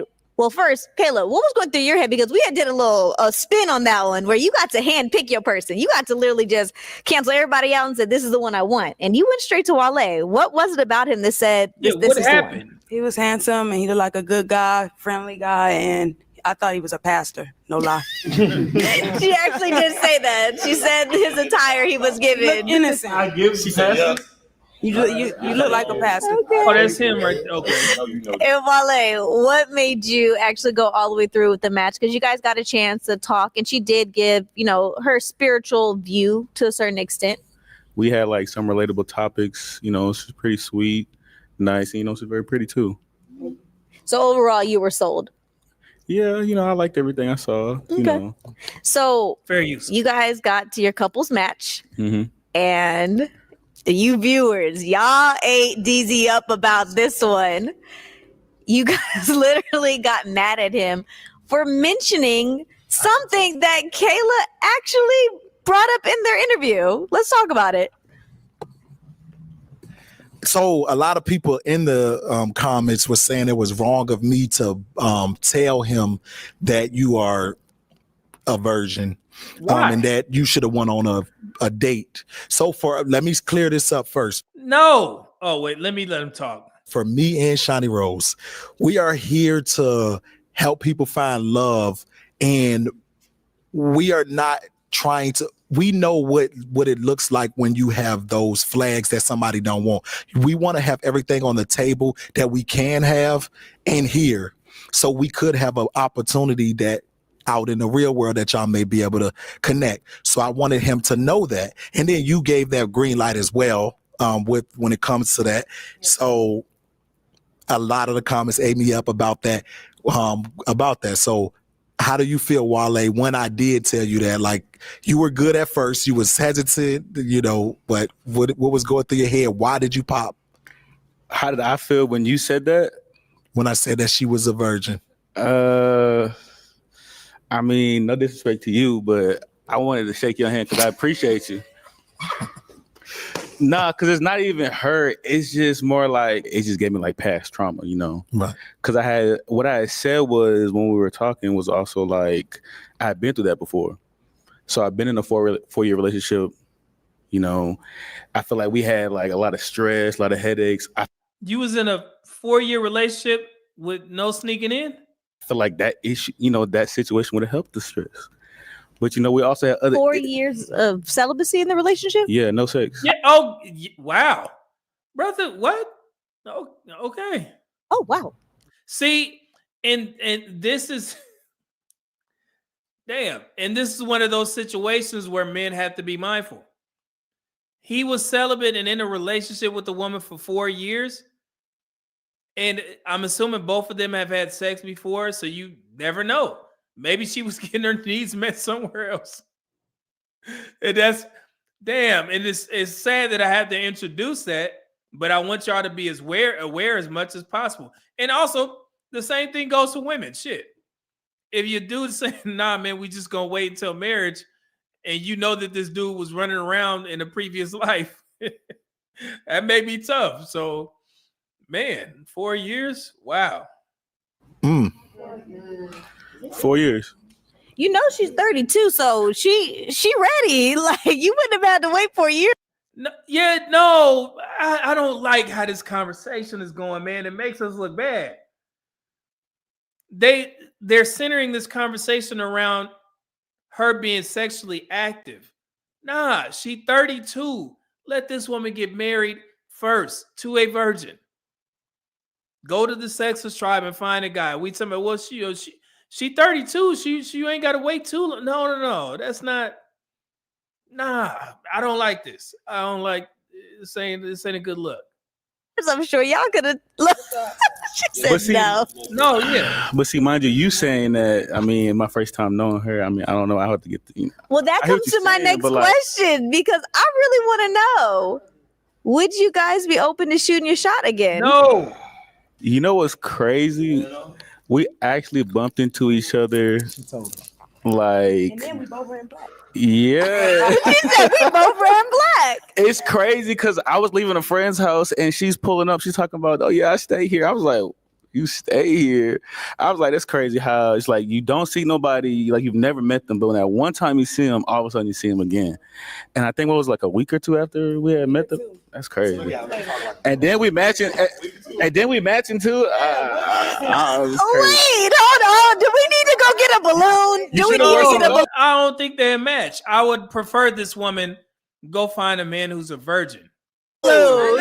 Right. Should have won some gold. I think we need a balloon. Do we need a balloon, y'all? Because I feel like we got a match right here. Are we locking in? No. We didn't even call each other. We just, I said, oh, you ran black. Facts. That's crazy. I mean, you do know, like, we can leave that door open. We can have a match and just go on a date. I guess that's something to talk about off camera. You know, you never know. You know. Well, can you give us some satisfaction that there's a possibility?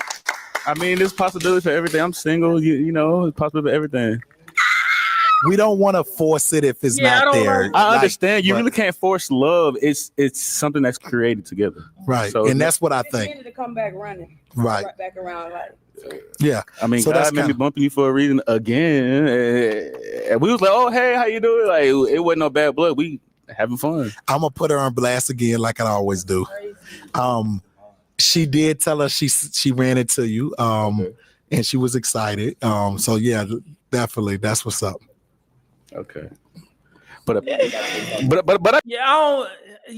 don't like how this conversation is being framed. It's like they forcing this woman to match with this guy, knowing that he wants to have sex. Because I don't know if I kind of glossed over it. He said he was in a sexless relationship for 4 years, but he also said, when I was in that relationship, I think if we did have sex, it would have helped some of our stress. So he's not trying to go down that route again. That's why he said, I was doing this before. I did 4 years, and he essentially didn't like it.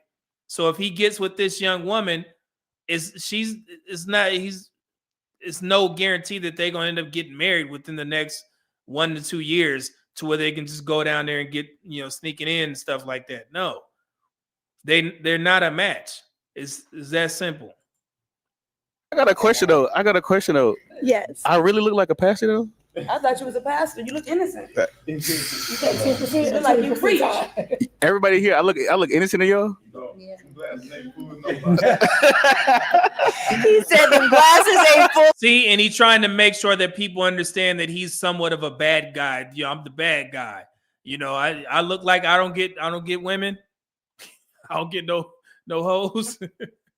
Brother, yeah. Air Force Rick $10 bomb said this might be a false equivalent, but this, what is that?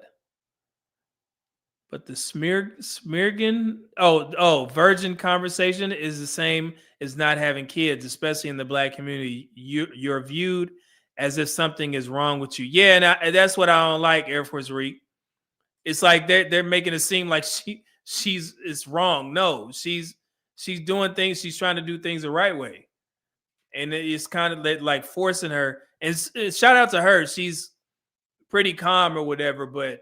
Yeah, I'd have been like, man, this is not a conversation that we should be having with this young woman. We should be encouraging her to find other avenues to find the right man. And I don't think that's happening right now. So thank you, Air Force Reek. Nobody, I'm done.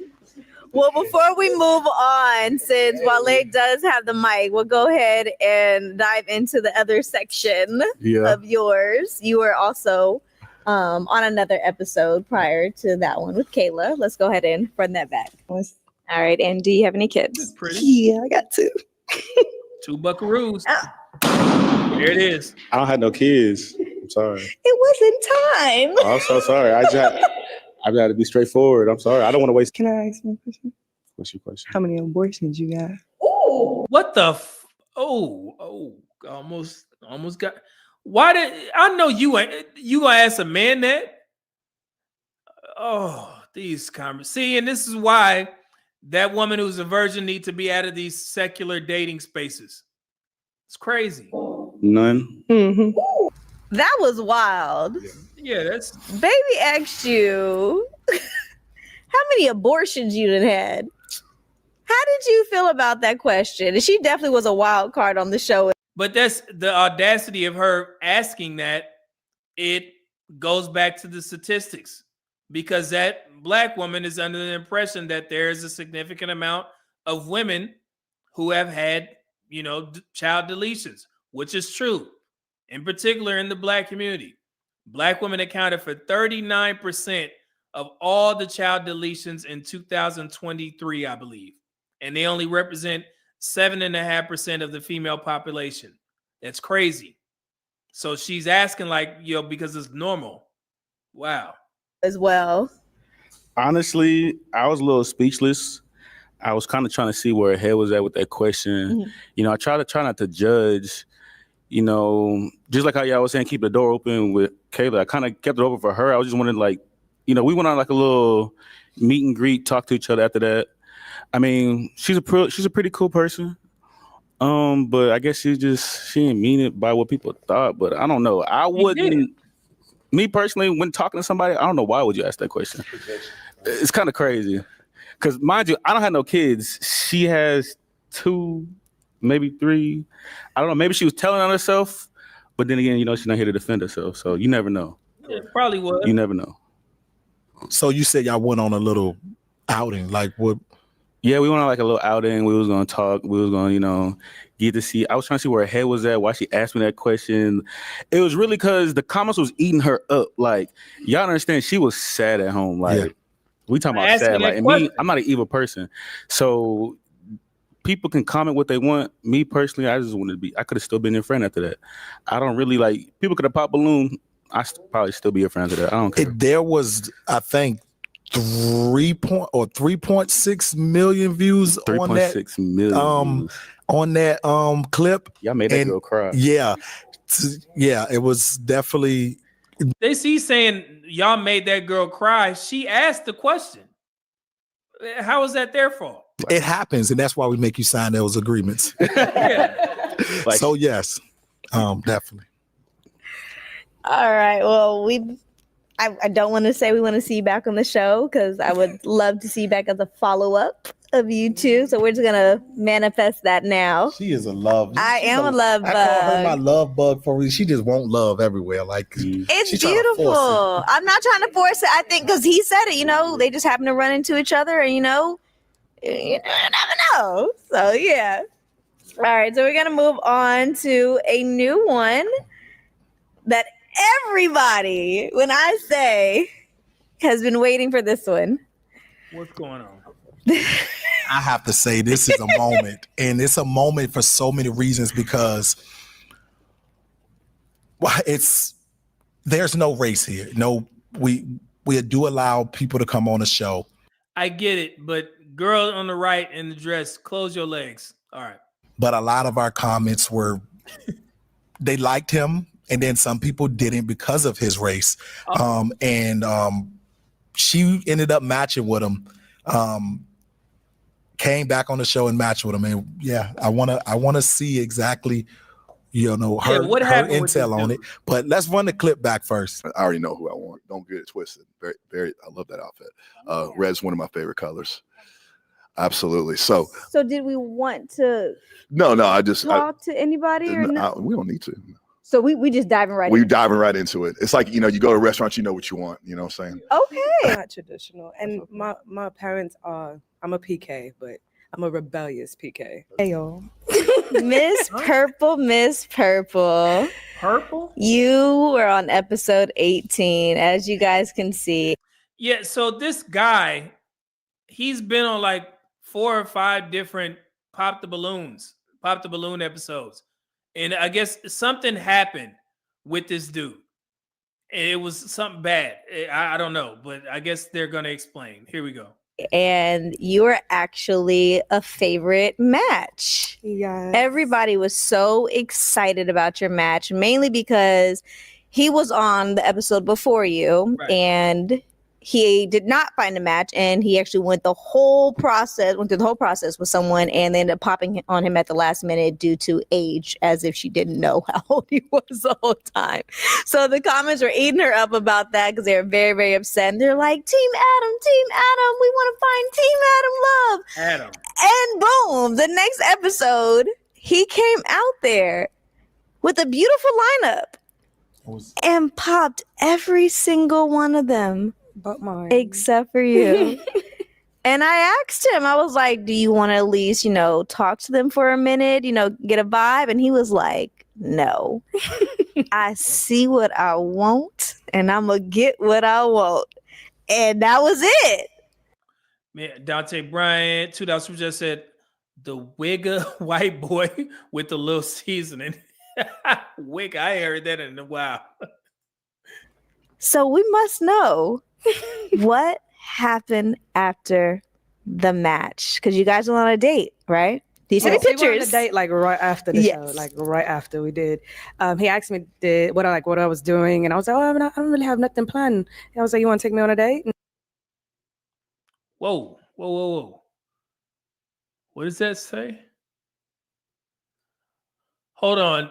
I'll read it if you guys can't see that. It says first and from top to bottom. Black slacks, red vest, tight shirt, Louis Vuitton shoes, diamond earrings. So this is what you would consider peacocking or disclosure. Remember discovery versus disclosure? He's telling this woman that he got some Louis Vuitton shoes and some diamond earrings to gain favor. And she said, okay, with the hard eyes, definitely looked handsome. And then he said, the team is taking me to dinner, me and one other. Okay. Said, nice, be safe. I'm probably about to head to sleep. That's what she said. And then he said, okay, cool. Talk to you tomorrow. I have so much to tell you. This could not have gone any better. And then she asked, where y'all going to eat? And he said, Joey Uptowns. And then at the bottom, it says something. I can't see it. I just got home and I'm exhausted. LOL. Okay. Got it. So that's what that says. I'm not sure why they put that in there, but it is. All right, let's continue. And he was like, yeah. And he was like, I know this place called Joey Uptown. I go there very often. Have you been there? I was like, no, I've never been there. And I was like, let's go ahead. And actually, I left my car here. And yes, I rode with him and he took me. And the conversation was amazing. The first date was amazing. Even our waitress, she was amazing. Shout out to Raven. She was amazing. She actually brought us a dessert. And it said date night on there. I think I sent you the picture. You sent the picture. It was adorable. It was really, really fun. I enjoyed every bit of it. Took me back to my car. We were talking on the phone for a while, texting and things of that nature. And he wanted to take me out like every day. Like he just wanted to spend time every day. But each day I started just realizing bit by bit, just something's not right. Don't get me wrong, like, the guy, he looks good. He's, got everything down packed, business, cars, all that. But then one day he came and picked me up for, I think it was our second date. He came and picked me up for our second date.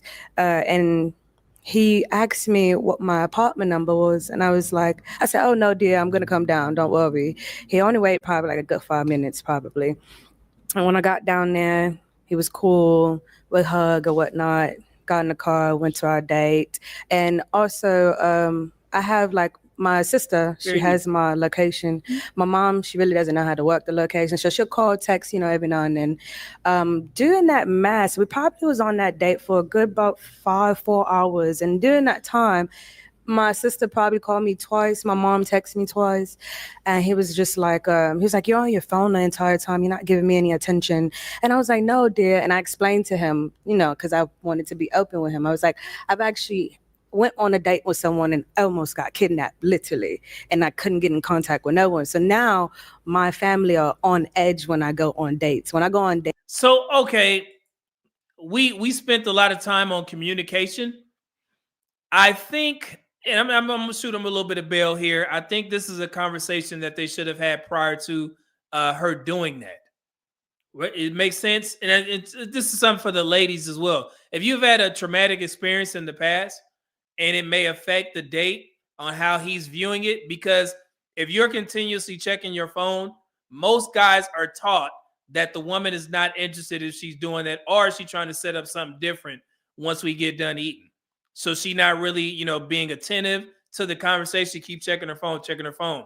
So if that was her experience, and she should have been like, look, but I just want to let you know, while we're out on this date, I may be checking my phone a couple of times because in the past I had something happen, with this dude or whatever. So my family is going to be checking in on me throughout the date. So I'm not trying to be disrespectful. I'm just letting you know up front that I have to check my phone and let my family know that I'm okay. Is that fair, ladies? Would that work for you guys if you gave that guy a heads up that, you know, before you start checking your phone, because there's a gang of memes out there, guys. You know, the woman ain't even, you know, paying attention. She's just on her phone all the time. So I understand where he's coming from. I understand her situation, but this is where communication needs to happen. Okay, beforehand. All right. Let's continue. Okay. Thank you, Jessica. So that's fair, man. Thank you. And Ola said yes as well. Yeah, just trying to be helpful. Not no, but I don't think it's just something in the future. Seeing Brock 199 just said, how come she didn't do that on the first date? Yeah, and she didn't mention that she did that on the first date. This is the second date. But I think maybe it's because they went out right after the show. Who knows? But yeah, it is a question, seeing Brock. Thank you. It's that automatically, hey, you made it. Hey, you okay? I see you moved your location. Were you good? You know, they do that. And I'll just be real quick and put my phone right back down. So I was like, okay. He was like, you need to tell them to stop contacting Jessica, Ola right there. Let's see where. Yeah, Ola. There we go. All right. you because you're on a date with me and you need to give me all of your attention. So I laughed it off. I was like, dear, like that was right after I explained to him that I literally almost got kidnapped, and he still dismissed that. He didn't see, and yeah, now he asked out. You on your own, brother. even ask you to elaborate on what happened. Dismissed it and say you need to tell them to stop contacting you because you're on a date with me and you need to give me all of your attention. So cool. The date was going great, you know, we're eating and whatnot, but I kind of became standoffish a little bit because now I'm like, what's, you know, I'm on eggshells now. Mm-hmm. And he was like, you're not the same girl that I've met on the show and you're different and da-da-da-da. I was like, babe. This is the same week? Same day. Like same day on the date. And I'm just like, babe, I'm not doing anything. I'm just sitting here. I want to listen to you talk or whatnot. I was like, just spark up some conversation. The only reason why I just stopped talking is because of that. And it kind of like made me step back a little bit because now I'm observing you harder. Mm-hmm. So he's just like, you're not the same girl, da-da-da-da. Cool. He texts me back home. We're texting, talking, whatnot. Go on a third date. The third date, we went to, I forgot what it's called. I think American Flame Grill, something like that. Really nice place. They bring out all types of champagne and stuff like that. Loved it. Now, the third time was a little shaky.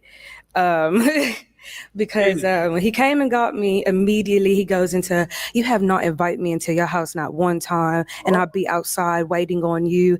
And I was like, darling, where I come from, our people, we don't invite any and everyone into our home. And secondly, I have a child that does not belong to me in that house. So therefore, I'm not going to just bring any and everybody in and out of my home. And then I'm just now meeting you. This is what, the third, fourth day that I've known you. I'm not inviting you into my home. And he was like, that just lets me know you don't have any manners. And I was like, well, I'm sorry, but this is how I've been. So I'm hearing, now listen. Now I'm about to go on Unk mode again. This lady didn't listed all these damn red flags, but you still going out with this dude. Y'all don't see something wrong with this? And this guy, he is, and I could tell he's used to doing this. He's taking this woman out on back-to-back dates. The reason why he does that is because it's worked in the past, and also he likes to date black women, and he also somewhat feels entitled to be able to sneak in with black women. And I'm going to tell you this, it has a lot to do with these damn movements that a lot of these swirlers and divestors are pushing. Other races of men, particularly white men, are under the impression that you guys are easy. And when you keep giving them all this attention and saying that we want a white guy, we got white guy summer and shit like that, they listen. And when they take your asses out on dates, they expect them to get back to that house. Okay? And I think he falls into that category because of the fact that he's aware that if I tell these black women that I got businesses, I got cars, she mentioned both of those. So she heard it. So he was trying to use that in order to get in. And she may feel a little bit different. Maybe she didn't like him. Maybe she has a little bit more moral standing or something like that. But I'm going to tell you like this, that swirl and divest movement definitely affects black women on the dating market. Even if you have good intentions as a black woman and you don't mind dating outside your race, that's perfectly fine. but you may get the backlash of how some of these black women are showing their ass on social media, championing other races of men, white men, because you know what I'm saying, you trying to get something different. They feel entitled to your body. This ain't just me saying this. Where my book at?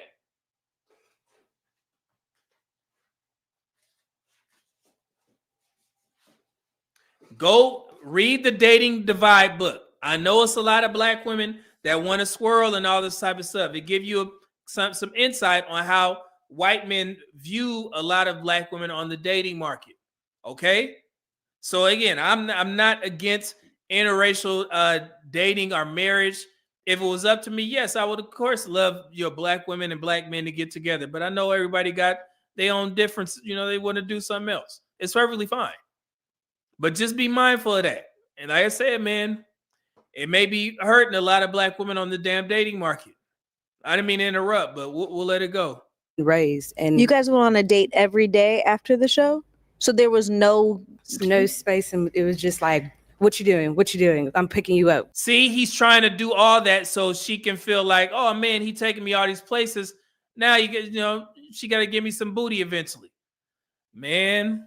coming up. Yeah. You know, it's crazy because, like I told you guys, I do speak with everyone afterwards, and he reached out to me because I reached out to him and I said, how's everything going after the I think it was the first date, and he was like, because he applied again. He applied to be back on the show. And I was like, what's going on? Why are you applying? Like, what are you doing? What's going on with your match? You seemed really happy. And he said that you weren't communicating and you have a lot going on. There's some red flags. And I was like, what's going on? Did you talk to her today? And he was like, oh, I had reached out to her and I haven't heard back from her. And I even told him, I was like, have you ever thought that maybe she has a life? You know, some things are going on. Maybe give her a moment, you know, some time. You guys just met. It's really not a priority yet. Like, give a little grace. Yes. And I promise you, within an hour, he texted me back saying, oh, you're so right. She responded, we're going on a date tonight. See, is she still now? Look, we can blame this man for doing what he's doing, but again, this woman is entertaining this shit.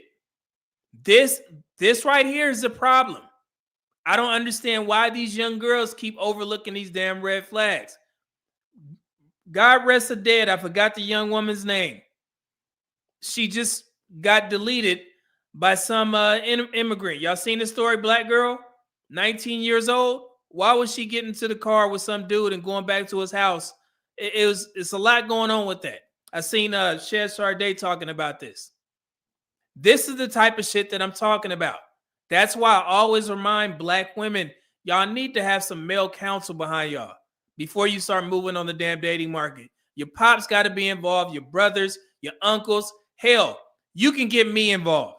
If you have a question, hey, media man, you know what I'm saying? This is what's going on. This is what happened. You can reach out to me, okay?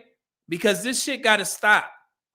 You still going out on dates when you just catalog all these damn red flags of this dude just because he got the cars and the businesses. Y'all got to stop this shit, man. This, Lord. Dante Bryan, who just said, are black British women aware of the divestor movement here in the States? I mean, I'm pretty sure they are. They have to be. It's, you know, they talk about it all the time.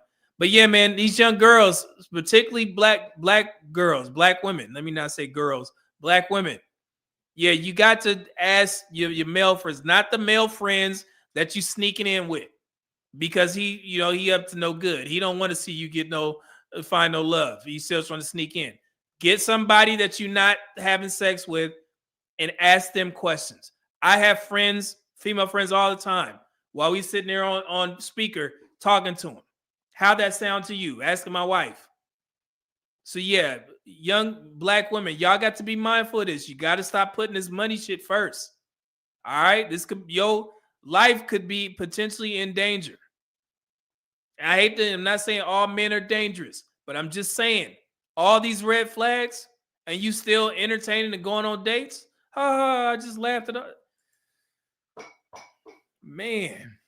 I was asleep because I had a photo shoot literally that day after, and the photo shoot was in Galveston actually, and it's hot and stuff like that. And I didn't get back home to probably like 4 in the morning, and I slept that entire next day. So when he was texting and calling me, I was asleep. And then I had to let him know. I'm like, hey, my bad. I was really drained from the sun. Da da da da. Da. And he was like, oh, okay. What you doing? You want to go on a date? So yeah, the third date. Now this third date. You see, y'all see what I'm talking about? Lord. Just so we have a timeline, because we know you all saw the comments. There were a lot of accusations that we personally did not want to speak on because we were not a part of the match. We were not a part of the date. We weren't a part of this third party either, who had a lot to say about him. She actually reached out to us, this third party, and gave us a lot of insight on what was going on, because she supposedly was also dating him a couple days before the show. Yes. Wow. Mm-hmm. And this happened actually during the time you were dating him, to be honest with you. And I had told her that on our end, we are not responsible for, what happens outside of our show. However, we do take it as our responsibility to notify our people. So I did reach out to you to let you know what was mentioned from her. Okay, I will read. Let me see here. Hey, it says, hey girl, you want to disrespect me like that? I was with Rowdy. I was a complete gentleman, and you're just letting these guys just talk to you and not even saying anything. And then before that, you got an attitude for no reason after I spend all this money and take care of you. See? I'll leave your keys in the front seat of your car. You can get an Uber to my house or get Justine to take you. Lose my number. I'm not Nate. I'm not standing for this disrespect. This dude is wilding. He wilding. But again, I spent all this money. Y'all gotta learn, ladies. Okay, let me okay, wait, top off that. Okay, so she replied, she said, Adam, you disrespected me tonight, whether you want to believe it or not. Not gonna explain it or argue. Wish you the best. I'll be there to get my car. And he says, please stop texting me. I do not stand for disrespect. I hope you go home with your ghetto boyfriend. See? Man, I hope you go home with your ghetto boyfriend and have live happily ever after. Flirting with the guy right in front of me and starting a fight after I pay for all your shit.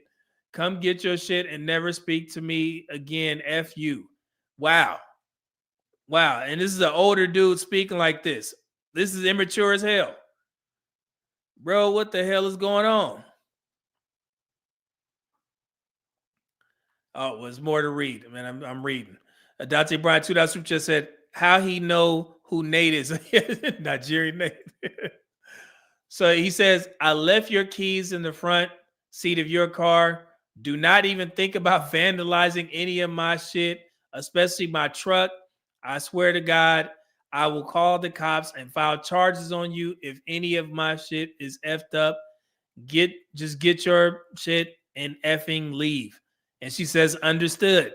So you need to hurry up and get your shit. Otherwise, I'm going to call and have it towed. This dude is wild. When I was at Rowdy's and the girl came on, I guess he came onto me. I turned her down in 10 seconds or less. But you disrespect me with some ghetto MF flirting your ass off right in front of me. You see this? You see the words that he's using? It's in him. He about 2 seconds away from calling her an N-word. To my ghetto.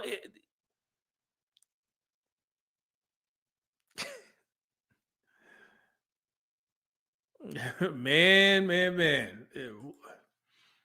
Yeah, Edwards Rick, $5 super just said Italian crash out and a possible bigot. Yeah, man, you catching it? This is some goofy ass shit. This dude is crazy. Something wrong with him, man. Oh shit, it's more. Goodness. I guess. Wait. I guess this is him.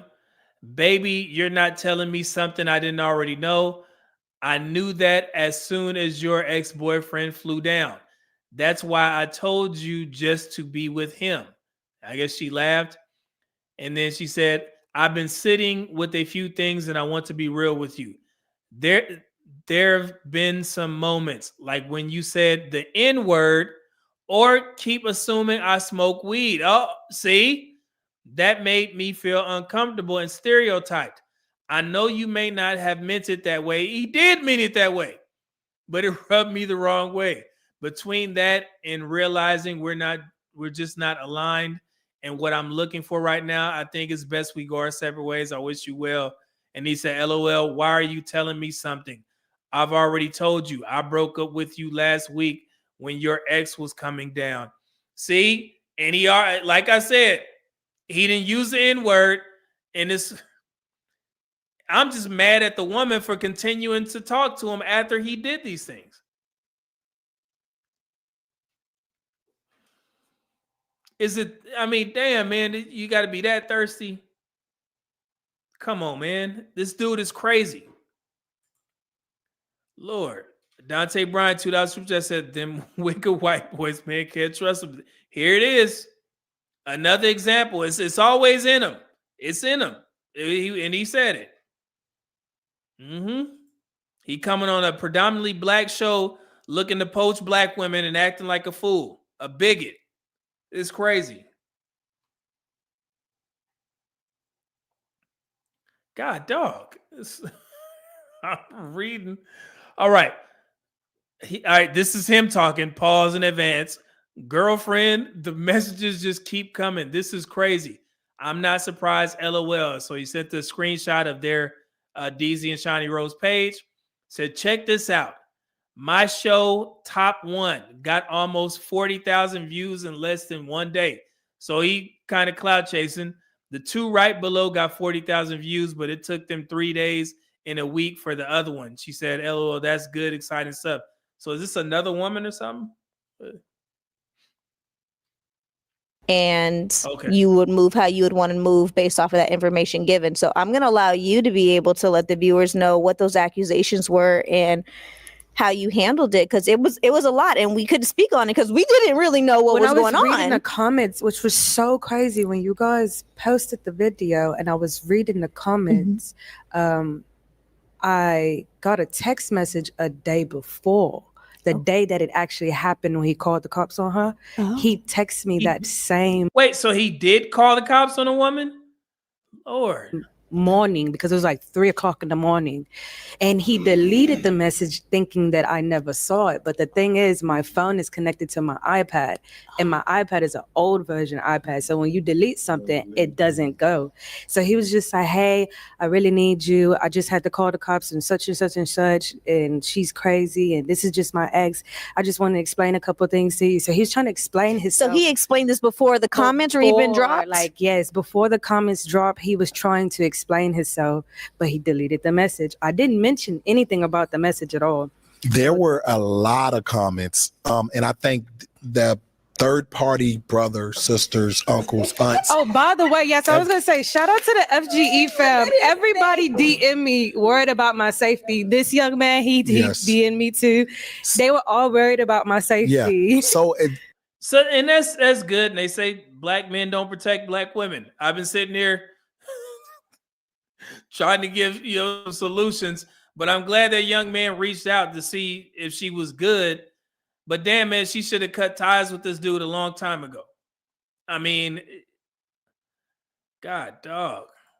Seeing Brock 499 just said he's an insecure man. All that material stuff he's hiding behind can't counter his low self-esteem. Yeah, man, and I get that.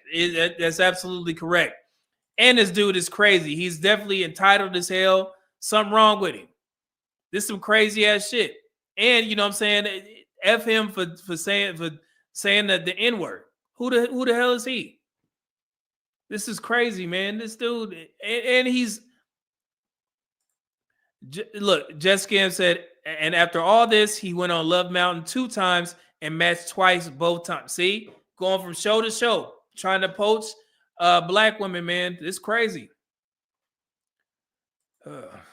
And the funny thing is, I remember seeing him on there, and he presented himself cool on there.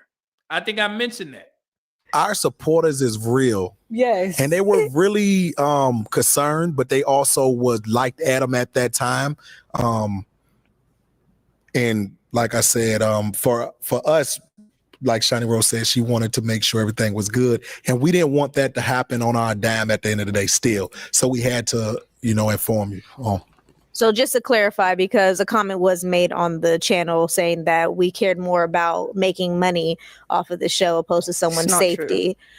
Like I said, we are not responsible for what happens outside of this building. However, if we are notified of any type of information, it is our job to make sure we reach out to that person. And after we got off the phone with the young lady for about an hour talking to her to get everything, I was like, okay, I need to reach out to Purple and make sure like everything's good. And you were already aware. Yeah. So I was like, okay. Yeah, so we didn't have to talk to that lady that long to get the intel of what allegedly happened.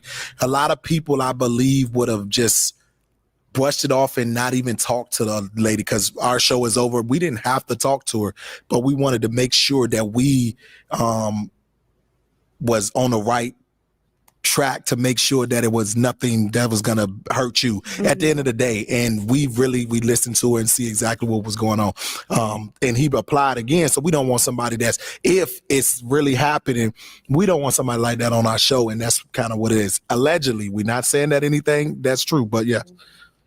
So third date, this is where it went all downhill. Hold on. Wait. What the hell happened?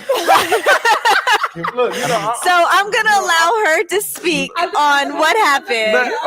This whatever This is lived happened. Was this before this is or after after the third show. Day? Before the third day. This is during that same week. Supposedly I'm there talking was a about date. the third date though. You was already this aware before the third day? You were aware. Yeah. I still Okay. So And you still went? Oh my, black woman, why you do this, black woman? So what happened? Why would she?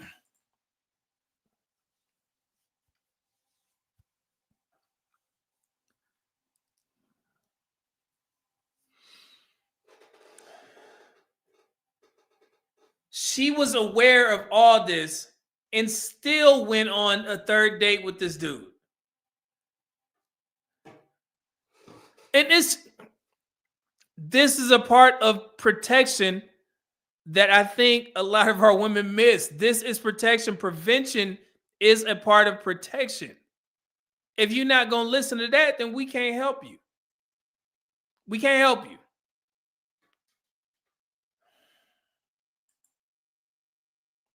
Jesus. She said third date, and it was before the third date. Okay, to clarify what Rory's saying, you did go on a date with him again after you were aware of the accusations. So that's crazy.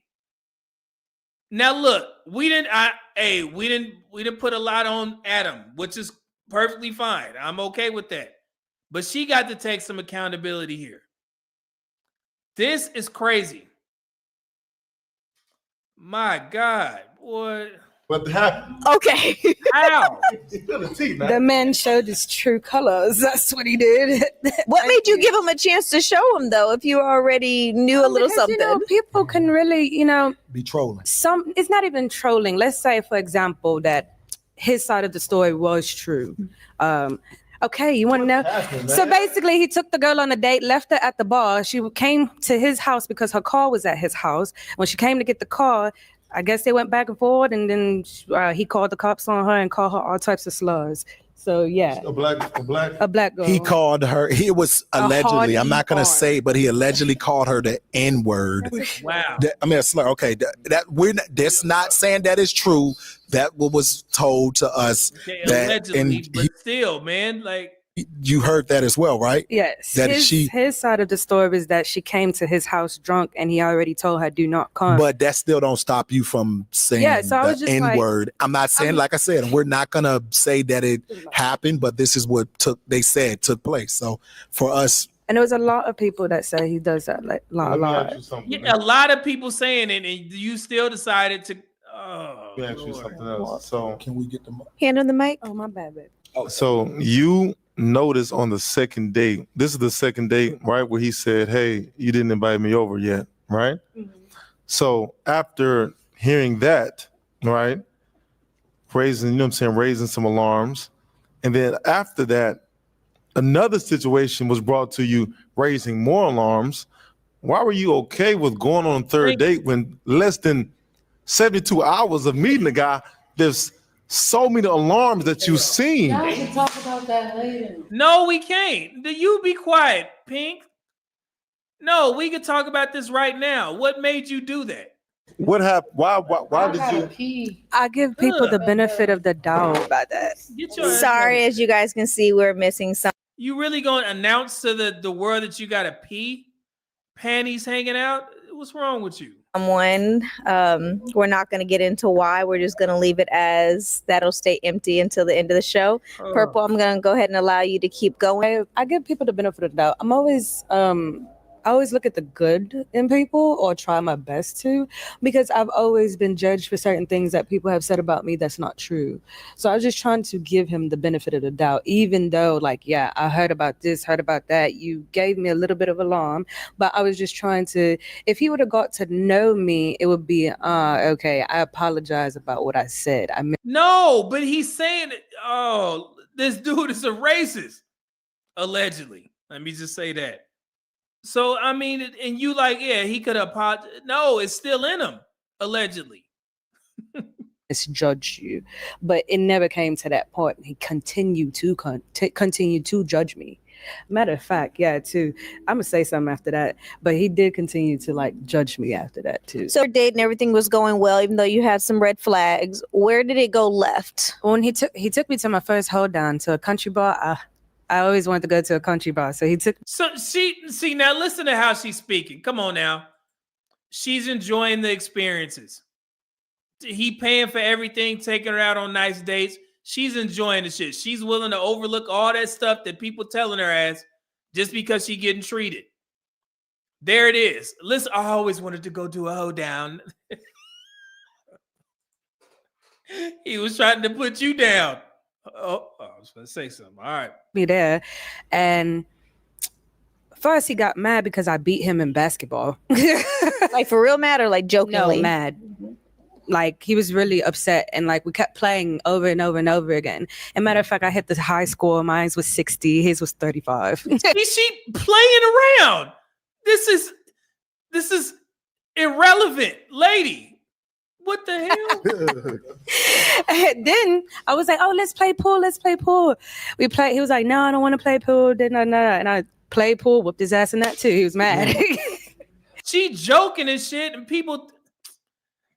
Hey, I wash my hands clean, man. So then after that, I had to go use the restroom or whatnot. But like there's like a lot of stalls or whatnot, but some of them were like locked. I guess it was out of order. So I had to wait for a couple of women to get out. And he texts me, get off of my phone. And I'm like, dude, I'm not even on my phone. I'm literally waiting to use the restroom. Why can't you be on your phone while you're waiting? Hey, first of all, he didn't even see me. I was never on my phone. My phone was like in my purse the whole time. Like he was just very egotistic, very like giving orders. Exactly like he was when you first.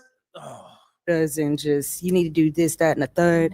So then after that, once we get into the truck and he takes me back to my home, he actually tried to come to my apartment. Good thing we have 4. Like I said, I told you. He feel entitled to that thing, man. All right. 4 floors in an elevator. So when I got to the elevator, I was like, all right, babe, see you later. Talk to you. Let me know you make it home. He was like, no, I'm going to walk you up to your home. And I said, no. I said, I'm going to go home now and you get back in your truck. So he was just like, it's okay. I just want to make sure you get there because I know you had a few too many. I said, babe, I'm not drunk, but cool. So I pressed the 4th floor, the 3rd floor, and the 2nd floor, and the 1st one, and we went every floor. And I said, "Are you ready to go home now?" This is First of all, I just want to say, I'm glad you're okay. I mean, I guess, but this lady is ditzy as hell. You know, but I always have to play devil's advocate, like, you know what I'm saying, my brother here, because God forbid something did happen. Thank you. After giving somebody the benefit of the doubt, after raising so many alarms, you can't ignore the signs. And that's what you Countless did. times. That second date, and then after the second date, everything, that's when you have to take what you're, you know what I'm saying, you have to like be aware of your safety and your, you know, actually, let me take He's trying to teach her and he's trying to be kind with his words, but damn. a step back and wait a day, you know what I'm saying, to go hang with him. But it's like, that situation could have went left. You get what I'm saying? So like that, it's always good giving people the benefit of the doubt, but you also have to slow down and say, hey, you know, this guy did also show me the same signs that I'm hearing about him. So let me not hang out with him for the third date. You know, let him wait a couple days, or you get what I'm saying? So it's like, I love that, you know what I'm saying, that you're the type of person to, you know what I'm saying, I hear what everybody else saying, but I'm gonna still go off what, you know what I'm saying, I know of you. But it's like, you can't do that because you cannot do that because your safety is top priority. You know what I'm saying? So next. Yeah, you can't be playing. We went to every floor and then I was like, you ready to go home? Like, you don't know what could have happened. You thank God that nothing happened. But damn, man, listen to he's trying to be as nice as possible. But yeah, you was just that was a crazy situation. Oh, my bad, y'all. CM Brock 499 just said we need to know if she had therapy for her kidnapping trauma and maybe why she's accepting of these things. I don't know. And yeah, that could be a possibility, and that is a great question that he probably should have asked, because it seemed like she is still kind of ripe for the picking or something, like she ain't learned. Yeah, you got to get some help for that.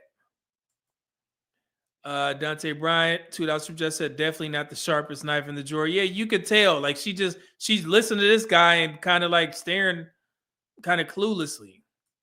Times don't be so forgiving yeah, you know what I'm saying, I give a minute for that, especially when y'all one-on-one most of these dates, you know what I'm saying, anything could happen. Luckily that y'all went to public places, but on the drive there, drive back, you know what I'm saying, you can't do that. So next time I just hope that you learn from that situation. You said, you know what, hold on, I need to slow down, because it's especially right there. I'm just glad you're okay, because that was, I ain't gonna lie to you, roles reversed, something happened similar to that second day, you probably wouldn't have heard back from me. I'm respectfully. That's real. That's crazy. Well, let me just mention, it wasn't just like willy-nilly now. Like the second day, I definitely kept the clutch on me, okay? The second one, I was like, all right, because at the first one, like I said, I left my car here and then went. But no, I was never just like stupid. I think what Rari is trying to say, I know, is just be more cautious. And like you said, they trying to tell this girl, man, she ain't listening. Sometimes make them wait a little bit. Like, you don't have to do 3 days in a row. Like, who do you owe that much time to other than your mama? You know, I was having fun. It was fun. I'm trying to tell you. See, hey, listen, you heard what she said? It was fun. Hey, snore me, baby. We can't do nothing. She thinking it's fun.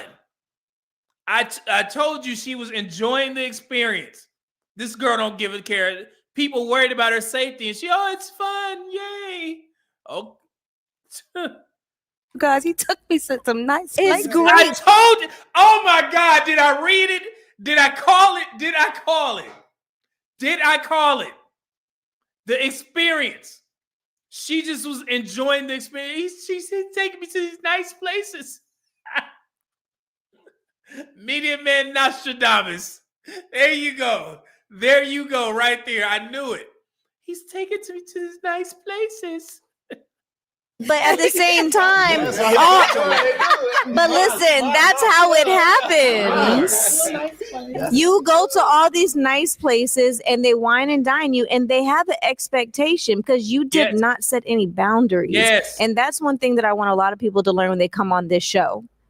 this show is not just for entertainment. Yeah, we have a blast, but I want to bring awareness to people's red flags and deal breakers. On the application, it actually says, what is your main deal breaker? When someone comes up on this show and they say, my deal breaker is X, Y, and Z, if you go and try to match with someone who just blatantly told you one of your deal breakers, I am trying to show you guys that this is a reason why a lot of people are still single or have failed relationships, because love is beautiful.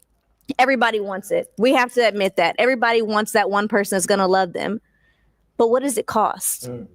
You don't always have to give in just so someone will love you. Because I promise you, like Kayla said, your person is going to come. And they're not going to come with those deal breakers. I promise you that. God is not going to hand make your person with all your deal breakers. So you got to just be a little more careful, because there were a lot of not just small red flags, but big ones. And on top of that, you mentioned a very traumatic incident that you almost went through. You got to be a little more cautious when it comes to that, because a lot of people were seeing the accusations. We heard about it, talked to the lady. I reached out to you. He even rushed to tell you everything. That right there been like, yo, bro, why you so pressed about this? You know what I mean? And also to know that he was giving out a lot of racial slurs. Our Black women are precious. Oh, yeah. We really are. And this isn't a race thing, but it's a respect thing. And if we don't put our foot down and set those boundaries for any race. Nah, it's because the dude wasn't Black. I'm gonna go out on a limb here and say that she wouldn't have allowed a Black man to do all this. Based off of what I've seen in these social media spaces, she wouldn't allow a Black man to do that. But because he's white, he can get away with this shit. Everybody then gave this woman advice trying to help her become aware, but she's too focused on having fun. And when it comes in the form of a white guy, all my red flags just because, he's white. Black man ain't getting his grace. Not at all. Not at all. Edwards Reek, $5 super just said, this woman is pissing me off with how she's so lax about the situation. Yeah, man. If this is a Black dude, it would have been all kinds of story times. All those text messages would have been immediately pushed on TikTok. Let me tell you about my date. This girl don't care nothing about this. It's sad, but I mean, hey. Dante Bryan, $2 super chat said, tell the truth and shame the devil media, man. Yeah, just based off of how she acts, I can definitely tell. Mm-hmm. Those are things that are going to happen. So you deserve so much more. Glad you had those experiences. You say he took you to your first hold down. But sometimes you gonna have to wait on the hold down that hold that down. Wait for the right person to take you. Don't just go any place you ain't never been because nigga paying. No, you gotta still. Yeah. And I don't think. Well, I'm glad, Rory, you have the mic. I was just having fun. Well, fun almost cost you your life. You the damn mic. This girl crazy. Rory over here spitting some knowledge, y'all. He's spitting some knowledge. Well, since you want some attention, Rory, it is all eyes on you, man. All eyes on you. That got me just bored, Especially, I'm not, especially that it wasn't a colored man. See? Showing you. Yeah, he kind of know them signs, and you still. I'm sorry, you still a little. Yeah, she just let it go. He know it was a white guy, and she let him get away with some shit. I'm sorry, I gotta judge you. Yeah, we're not going to judge. Yes, we are gonna judge. We are absolutely gonna judge because she needs to learn. If not, oh well, shit. We are not judging. We are judging. We listened and we judged a little bit, okay? So let's get into our last person. Rory, you are definitely a huge fan favorite as well. Love and hate. Oh, yeah, definitely both. Definitely. You were on episode 4 and episode 13. Hello. Let's go ahead and take a look at it. All right, and what do you do for our family owns the biggest dispensary in Houston, EMF, and I do all that social media. Oh, yeah. I had a cat before, so I like cats. I'm an animal person. So, but you say you clean with it, so pop our balloon. First of all, I just want to say you're very beautiful. Thank you. Like I'm talking about physically, your personality seems amazing. All right, Rari. So He got the dispensary. the viewers had a lot to say about you. They definitely did. The biggest thing is EMF. Yeah. They are so tired of hearing EMF, and I don't know why. I personally don't get it because you even say your occupation is your family owns the biggest dispensary business, and you're a part of that family. So I would think that would. So I remember that. I definitely remember that. Be your profession. You support your family, and you do promotion, your marketing. People You know, don't you're think doing like that. it. A lot of people, you got to just tell it, but I feel like okay. I'm sorry, you did not start your intro properly. We need to see EMF. Oh yeah, my bad. Yeah. So So what do you do? So what I do for my family is, since I have to be very distinct now, I do all the social media marketing promotion for EMF. So every time you see me, you're going to see this. It becomes like when people see it so much, it gets to like, man, where I see that from? To the point to where they see this, they connect me to it too. So that's what I do. I'm over all the social media and marketing for EMF, So my family, and they own the biggest dispensary in Houston and in Texas. So that's what I do for them. So to tie this all in, they really want to know, because a lot of the female viewers, they think you are hot commodity. Right. And they have the mixed feelings. They're like, dang, Rari's so fine. Fair use. But he ain't trying to match nobody for real, because we keep seeing him on shows and he keeps matching, which means it's not lasting. Right. So what? I hope you ain't sneaking in with these women and sending them off after. What are your intentions when it comes to being on the show? So when you see me on multiple shows, I'm obviously there for love, and I'm also there to promote my family's brand. How do you say obviously for love? I'm saying, I don't see what people forget is internet is internet. Just because you're not on the show, you're still dating off the internet. You know what I'm saying? So people just think because I'm matching and not matching, or you've done the same thing in your personal life. It just wasn't, filmed. It just wasn't broadcasted. So when people think you're, on the internet and matching and not matching, you're just there for clout or there to get views. Like, obviously I'm branding myself, but I'm also hoping that whoever is on the lineup could be a contender. It's a possibility. That's So why do you feel like every time you come on the show, you have to match with someone? Oh, I don't think I've matched. Have I matched them? Yes. Both times. So I'm gonna put you on out there. You've been on our show twice. Okay. You matched with the beautiful Annette. Yeah. Yes. Please don't say you don't remember these people. Yeah.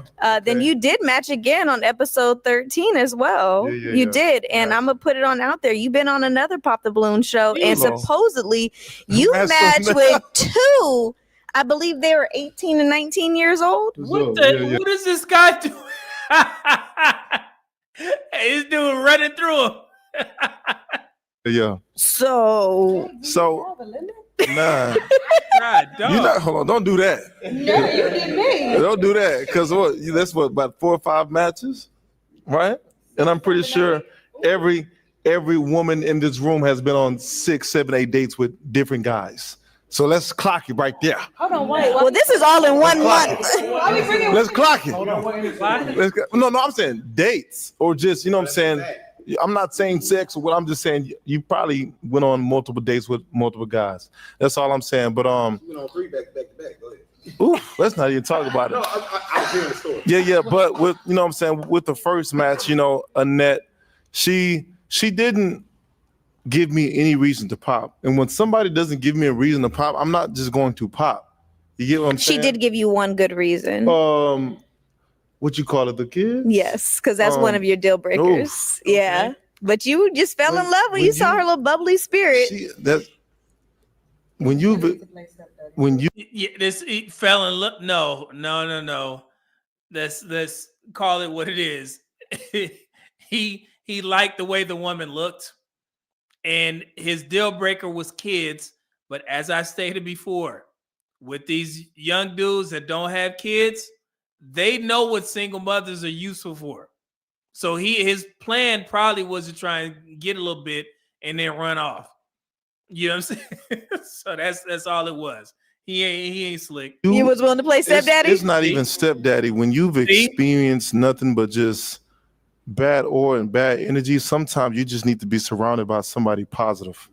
I love that. I love that because everyone would know Annette has the most beautiful spirit. She definitely did. It's like regardless of what she have or whatever, she was just, her spirit is like, I might need that spirit next to me because that's the most bubbliest, great spirit I've seen in a long time. Mhm. So even though she had a deal breaker, not even a deal breaker, but something that I rarely, do with women with kids. Her spirit was just like, you know what I'm saying? Maybe I just need that, you know what I'm saying, in my life. So what happened? How did it end with both your matches? Because I'm assuming that you're not with either of them. Okay, so we're gonna go with Annette first. So Annette, bubbly spirit, even though she was coming on too strong. I'm talking about immediately after video, she's like, and I'm just like, oh, okay, cool. But let me, you know what I'm saying? Like, there's nothing wrong with, you liking your guy and showing it. And I love that. Nah, this brother, he's a player. Yeah, he got some options. He got options. He didn't like the woman like that. She was coming on too strong, thought she had something. He wasn't feeling the same way. I translated it for you. He has options that are better than her. That's all it is. But when you just come on too strong, it's like, hold on, like, relax. You still got to give me, you know what I'm saying, some time to. See, typically men like that. He didn't like her as much as the other options. And he don't have to say it. We know the game. So because she was coming on too strong, and I feel like she was just like moving a little too fast. So I'm gonna have to, I play devil's advocate or whatever. I'm gonna go ahead and say it. Me and Robert, we sat down and he told me that text me early and was like, oh, so what about me? Like, you done forgot about me already? The next day, when then giving me the opportunity to get back to her and try to make stuff she was seeming thirsty is what came out his mouth. It wasn't even just like more the thirst. It was more of like, we just met. That's what I'm saying. And I get it. Yeah, like we just met. What you mean forgot about you? I ain't known you for 24 hours. Right. You ain't even know it for 10 hours. So it was just like, she very, gorgeous, beautiful personality. But then when I kind of seen she was kind of coming on too strong, it was just. Yeah. His brother, he's good. William, what up though? 499 bombs. What up though? Good to see you here, man. Don't let me interrupt, man. I know you probably got to work tomorrow. It's like, yeah, I ignored. You were paying attention to the red flags. I paid attention to the look. So look. I've, you know what I'm saying? I threw. How you know that was at you? Yeah, hello. Like I said, I you know what I'm saying, put the kids past me. But right there, I ain't gonna put two things past me back to back too quick. I'm like, yeah, I gotta pull out before I lead her on or do anything. Well, that was good. That was good that you didn't allow it to go too far. But like I said, there's no problem with, you know what I'm saying, women with kids. It's just I go after character.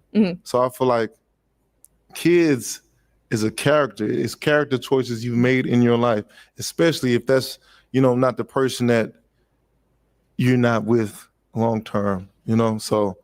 Yeah, she was trying to lock it down. Seeing Brock, what up though? 199 Super Chat said that sister starving.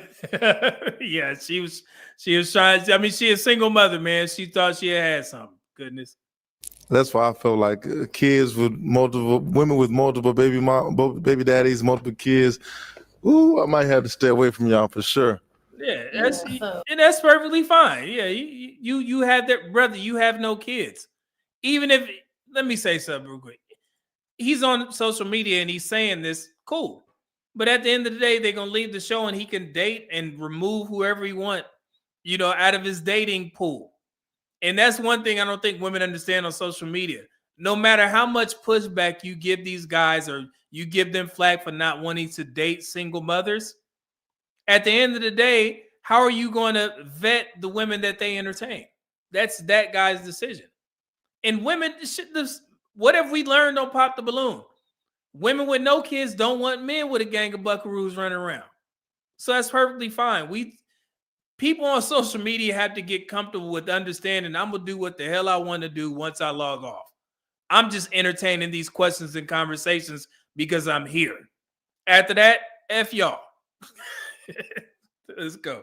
Oh, she done took off the sunglasses. This is the first time I seen her eyes. Yeah, because I want to look you in your eyes when I say this. Hello. No, I'm just playing. Yeah, I mean, I respect your preference. That's your preference. Yeah. You get what I'm saying? And for a moment, I was like, hearing that you was okay with, you know, you let that pass you. I'm like, oh, okay. So you ain't so strict on it. Yeah. But like, I just want to put out there, like, it's certain circumstances that happen. Like, us women don't that don't be the intention. You know, when we meet somebody and when we bring them in that space and then that happens, you know, for one, you know, some people don't believe in abortion. And then two, it just be like, you're thinking that we're connecting so good that this is what's going to be a long-term thing. Stop right there. Let's stop right effing there. I was trying to see where she was going with this. She's trying to make a case for how women become single mothers. You do control that. Everything is going great. So, I'm going to just have his buckaroo. You're not married to this guy. No, that shouldn't even be a thought. And respectfully, ma'am, none of the shit you talking has anything to do with him. You can feel however the hell you want to about your situation that you created. Since I don't know if she got kids, but she's making a case for single mothers and why they have kids and the circumstances and situations. At the end of the day, you made the decision to carry. I don't even know if she got kids. You women like with kids make the decision to have those children before marriage. And with however many men that you want. You was not tricked. So I hope she's not trying to say something like, well, you have to be mindful of what women go through. No, we don't. F you. That ain't got nothing to do with him. Y'all got to get more comfortable with understanding how black men in particular are not monoliths. We're not monoliths. It don't have nothing to do with your situation. Who cares? You can tell him and he can be, oh man, I understand. But I'm going to continue doing my thing. None of this shit matters to him, and it shouldn't. He don't know you. The only person that it should matter to is the guy that decides to entertain you. That guy is not it. Okay?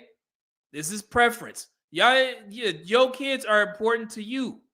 On the dating market, men can decide not to take on your situation. What is going on here? Why are we treating people like kids? We all grown here. We should know this shit. And the guy may pull out, or the girl may be like, you know, I'm not being treated the way that I know that I should be treated, and I'm not fit to stick around because we got a kid together. So yeah, that's your dumbass decision. So what's your situation? How many do you have kids? I have kids. How many kids do you have? I have 4. That's why she's that's why she's arguing the point. This woman got 4 kids. So she's having a tough time on the dating market because dudes are probably turning her down because she got these buckaroos running around. Ask her how many baby daddies she got. Let's just hear that. And then it's going to put things in the full circle. Yeah, let's see if they ask that. I have 4 kids. How many baby fathers do you mind? Thank you. It's a sweet Christmas. Ask the question. Good on you. Me asking. I mean, it doesn't matter. No. It do matter. Oh,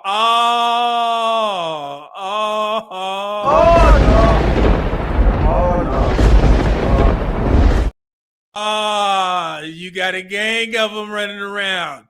Is it a Wendy's 4 for 4? Papa's gonna get you. We're gonna be honest and transparent. I have 3. Okay. Hey, there it is. That's why she's arguing. Make your case, lady. But none of that shit matters to this guy. You got 4 by 3. Okay, so we understand why. We understand why you are, trying to make a case for single mothers. I get it. Nobody is saying that you should just hang it up because as we just learned, right, fellas? We just watched the Dear Future Wifey breakdown of that pastor that decided to get with that woman that already had 3 kids. He married her. So I told you guys on that live stream, it's not. It may not be. It's. Is it possible? Yes. Is it probable? No. But all they think about is one. It's probably one guy out there that will take on my situation. So that's why I don't argue with single mothers who have situations like this. Everybody in the chat is like, damn, it's going to be tough. It's going to be tough. We know it's going to be tough. But don't try and place standards and you should consider me. No, if a man don't want to consider you, that's cool. We just talked about this. Okay, so I'm glad this came up in real time. So when you say there's certain situations, especially like, you know, the decisions you make, they're really big, especially kids. So some of them can be situations you don't want to be in and shit happens, but your situation is even, I would say, worse than hers because you have 3 baby daddies, let them talk. 4 kids, and you're still single. So that's what I'm trying to. Let them talk. Let them tell her the truth. Get it. Open your ears. Tell you. So that's what I'm trying to tell you. But let me cut you off real quick because I'm so heavy on reciprocation as far as there's a lot of double standards. You telling me if you met a guy, right, you have no kids, you met a guy and he tell you, well, I got 3 baby mamas and 4 kids. Instantly, you're not going to deal with that. If you sit here and tell me like, oh, I might let this, as a woman, you don't even want niggas with 2 kids, let alone 1, but 3 baby mamas and 4 kids. It's like, you're not going to look past that. That's so heavy on like, okay. Nah. Not everybody thinks the same. So for one, don't you dare lie. Do not. I come from, like he said, a blended family. So to me, if a man got kids, like I'm not tripping because my dad was in my life, but he wasn't in the house with me. There was another man in the house with me, but I still had a relationship with my father. And me and my father are like this. You get what I'm saying? So like I wouldn't see that like that. No. That's not what he asked. Because things happen. So answer the question. Thank you. If a guy that you just met and you have no kids told you he had 3 baby mamas, 4 kids, would you even consider him? Especially if women will make exceptions if this guy has money, celebrity, whatever. But if he's just a normal guy and he told you that, would you allow him to take you out knowing that what he has going on? I go off of character. This why I can't do panel shows. I'm kicking everybody off. Everybody got to go. If I was on a panel show and a woman sat there and told this blatant ass lie, you got to go. You got to get up off. You got to get up out of here. You got to go. I'm not standing for this foolery. It's crazy. Dante Bryant, $5 super chat said that lady's children were had within wedlock. I'm saying this lady should pack it up. She was married? Wait, what? That lady's children were had within wedlock. I'm saying this lady should pack it up. What lady? Which one? Oh, you said the other one? Yeah, we talked about that too. Does that matter to you guys on the dating market? If a woman says, "Oh yeah, I got 3 kids," but they were had when I was married, and you being a single man with no kids, you're like, "Oh, okay, that's different. Come on in." Does that make a difference? Dante Bryant, does that make a difference? If you ask her, "How many kids you got?" "I got 3," and you're like, "Oh shit." And it's like, but no. I had my kids within wedlock. And you like, oh, whew. Now, yeah, come on in. Fluid said no. William said no. See, we got to think about it because I've heard the distinction. But she had the kids within wedlock. But you being a single man with no kids, the bill gonna still be the same if she had them within or without. That's how I always looked at it. I'm like, why are y'all saying that? Yes, she probably did it the right way. But at the end of the day, you still got to come with the ducats for 3 buckaroos and her. Ta-da. Okay. It's a yeah. I want a yes or no. If his character is good. That's a no. You take what you mean? I'm not going to say no if the person. He's a great guy. Exactly. So why would I say no? Because of some decisions that may not have worked out. Some decisions. You talking about 3 decisions. It doesn't, like I said, some people, fathers have passed and gone on, because I was in the military before, and you know. Why were you introducing this? Is this your situation? What? Oh, Dante Bryant, $2 just said, not me, but some other brothers wouldn't mind. Oh, okay. All right. I just never seen the difference. Combat, you know, people then passed away, so I can't control that kind of thing. So should I like? And that's very rare, man. What you talking about? Because I have a kid now, and I need to think of. Yo, you don't have a kid. No. Let's get this right, Bugaboo, Bugbear. You you got 4 runarounds. You have 4.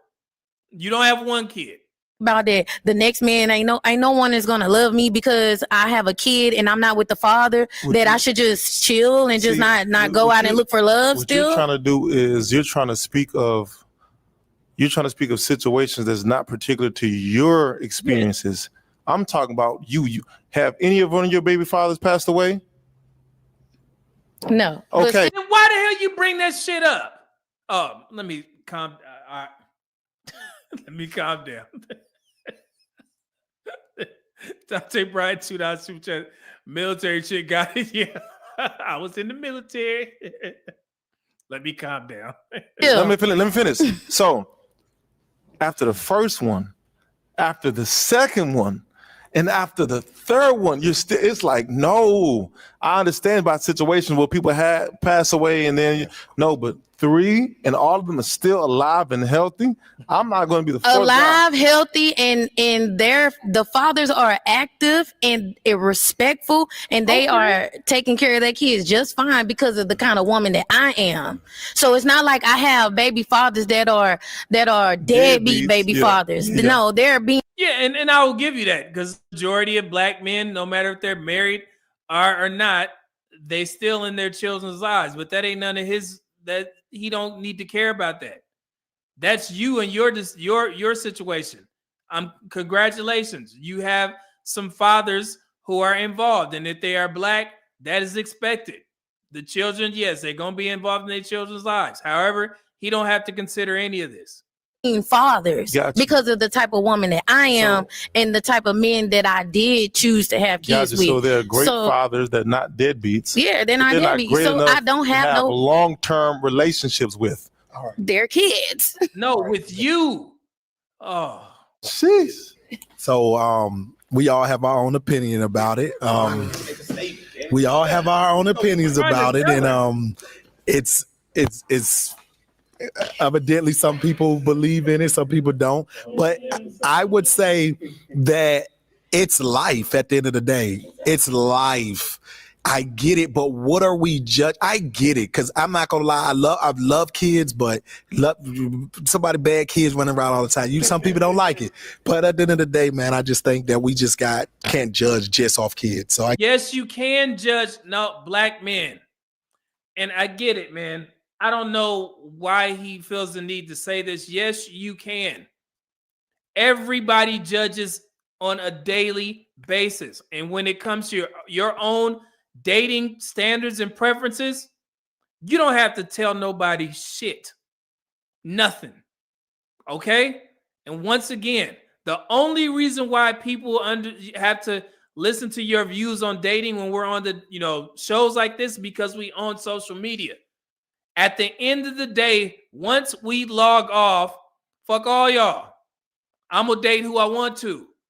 Yes, black men, y'all got to. I'm not saying y'all get it, but like this, no. You can be you can run your dating market like a dictator, because it involves you. You don't have to consider anything that you don't want to at all. At all.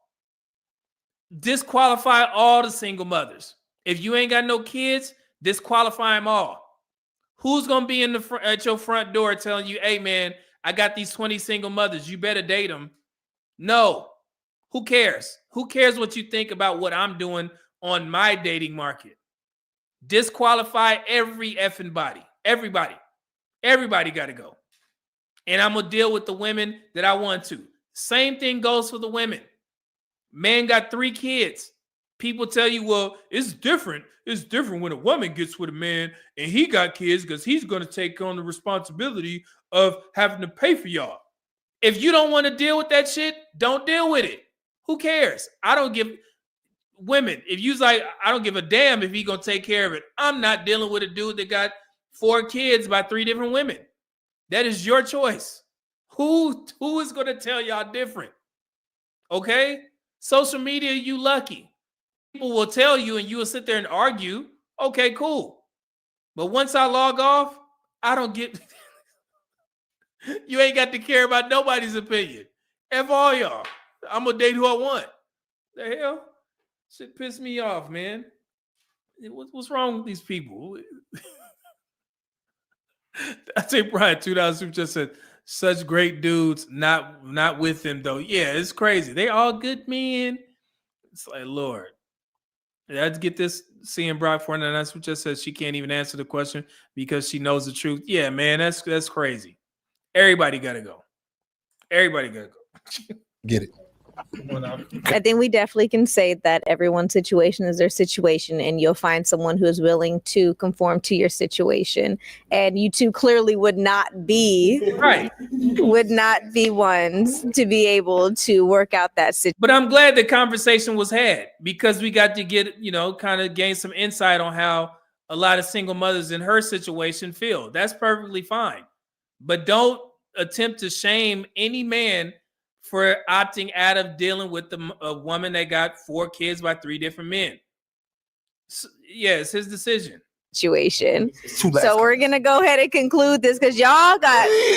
All right, man, this was a nice one, man. It was a lot of controversial topics, a lot of stuff going on. Man, it's a lot of things going on, but we definitely appreciate y'all for tuning in to the very first FGE Love Reunion Season 1. Man, shout out to the contestants. Shout out for the people that found love. Shout out to the people that... you guys. Thank you guys so much for coming through. Yeah, good job on them. That was great conversations. That was pretty fun. But yeah, some of those conversations were definitely necessary to have. I think we gained some insight, on some of the situations, especially with the girl who went on the dates with the dude. We got to get into the mind of how some of these women think when they date non-black men. She hit all of the key points. She overlooked so many red flags just because he was spending money. He taking her on nice dates, the experience. We learned about that. We learned about how single mothers think. And I also got to express to guys, don't ever be ashamed of your own dating preferences. You don't owe social media shit. Okay? No matter what I say, if you don't align with it, cool. You do what's best for you. Okay? Ladies, same message. If somebody's trying to force you to deal with some good man that already got 3 kids and you ain't got none, F them. Who cares? You make your own decisions on the dating market. If you are marriage minded, it's one of the most important decisions that you will ever make. So why the F would you let social media convince you to go against what your standards are and what your preferences are? They can't. That's your decision. Remember what your unc's saying. Fuck social media. Okay? They not going to be there when you got to be laying up with some dude. These women telling these women to get old dudes and let them pump and grind on them because they got money. You let social media tell you to do something that you don't want to do? No. If you don't align with it, fuck social media. Fuck us. Pause. But yeah, listen to Young, man. This is the best decision, the biggest decision that you're gonna make. Okay? Well, nobody force you into dating a single mother. Man, F you. What? Oh, all right. Ladies, y'all date this old ass man with these old ass balls. He got money though. Okay. And see how you like it. When his pores start sweating You know, you start smelling all them damn medications that he got running through his system, but you sitting there getting pumped on because he done bought you a bag. Think about what yeah. That's what you're gonna go through. Go back and watch Set It Off and see how Nate was pumping and grinding on Jada's little ass. You need that money that bad? That's what you want? Get to it.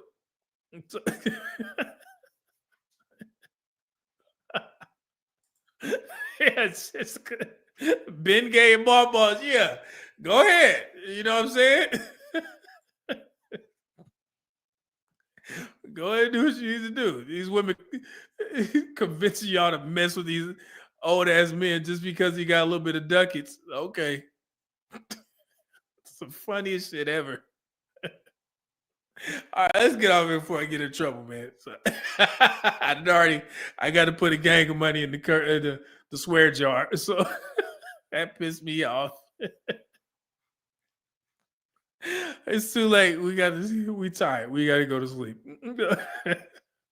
All right, y'all. Man, this was so much fun, man. I love doing these pop the balloons. I enjoy this so much, man. I ain't gonna lie.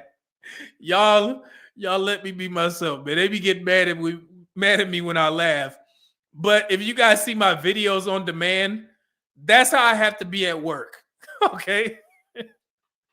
I didn't necessarily get in trouble, but they kind of looked at me crazy because I remember I used to tell Theo when I used to be at work and I was on, our, international, Zoom calls and things like that. We was on Teams meetings and I used to have Theo's show in one ear and I used to have the Teams, the meeting on the other. And sometimes Theo would say something funny as hell and I just start laughing and people like, look up and I'm like, oh, hey. So yeah, man. So just understand that when I do the videos on demand, that's how I am at work. I have to be very direct, very statistical based, statistically driven, no laughing, no joking. But when I get to do this and, we get to discuss old stuff and I'm laughing, just understand, man, that it's kind of an escape from my regimented lifestyle. And I enjoy it so much. People be getting mad, media man doing too much. Brother, when I get a chance to enjoy life, I enjoy life. Hell, I took, a couple hours off early so me and my wife can go see that new Stephen King movie, The Walk or whatever. You guys have heard me, you've heard me say this multiple times. Okay? When a movie comes out, I want to make sure that we have our time, some, special time, and we do things outside of the norm because my job is very regimented. Seriously. Everything is time driven. And so, so when I get to unwind and relax, y'all get to see the real personality and I don't have to be so, so I enjoy it. Okay. Hopefully y'all love it. So, oh man. Red Talk Anna in the building. 199 Bomb said 3 kids. She came in on 3 kids. She don't want love. She want relief. Yeah. She looking for help. Hold on. We get to play this. Now sing. Yeah.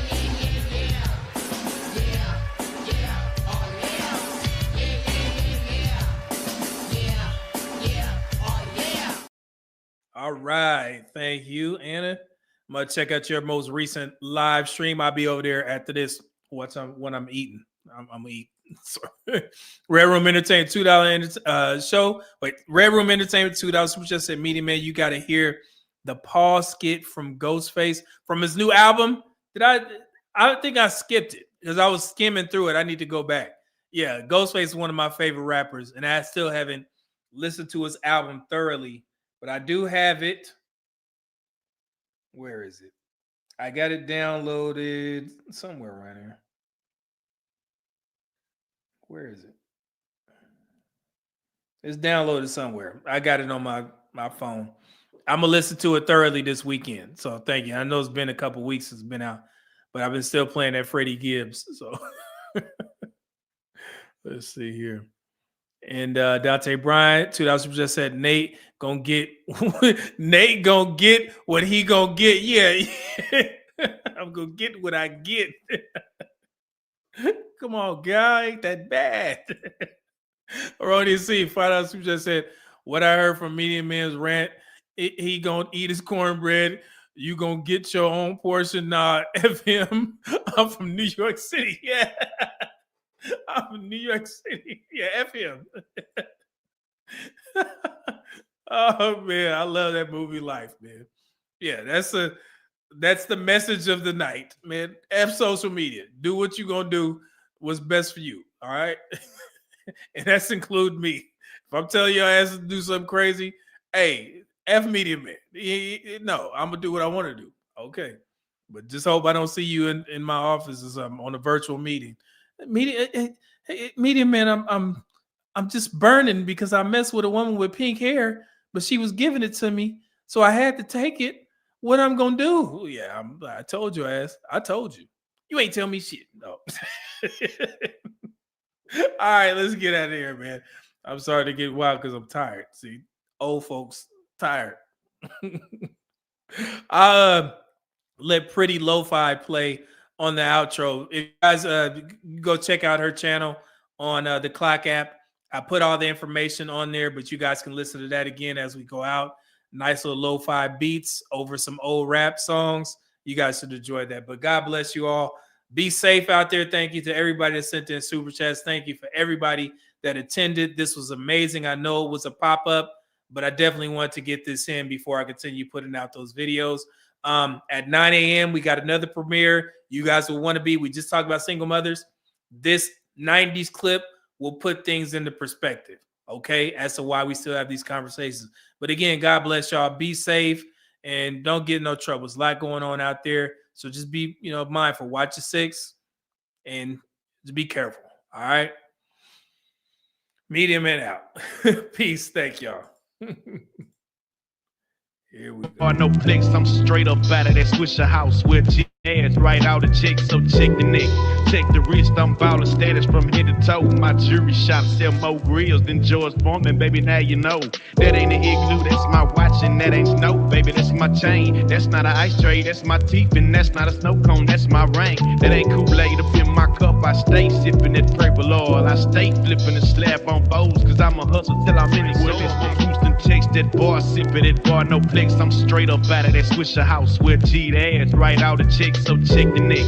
Check the wrist, I'm ballin' status from head to toe. My jewelry shop sell more grills than George Foreman, baby, now you know.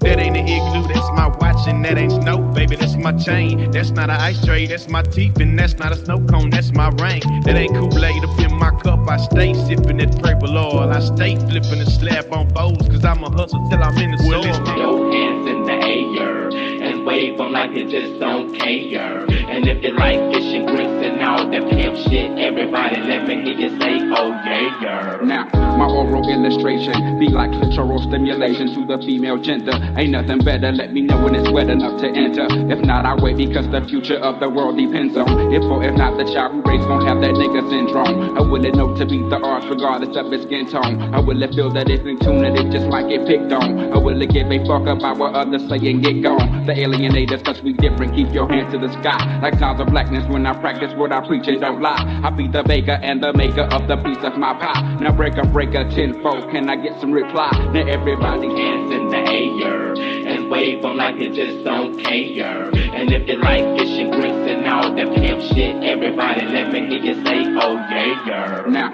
my oral illustration be like clitoral stimulation to the female gender. Ain't nothing better, let me know when it's wet enough to enter. If not, I wait because the future of the world depends on if or if not the child who raised gon' have that nigga syndrome. Or will it know to beat the odds regardless of its skin tone? Or will it feel that it's in tune and it just might get picked on? Or will it give a fuck about what others say and get gone? The alienators, cause we different, keep your hand to the sky. Like sounds of blackness when I practice what I preach and don't lie. I be the baker and the maker of the piece of my pie. Now break a tenfold, can I get some reply? Now everybody say, them bitches fraudulent, you know you the truth. Get 'em close, stop overthinking, these hoes can't fuck with you. Get 'em close, standing on business in these Chanel shoes. Before I let a hoe play with me, I'll go eat some jail.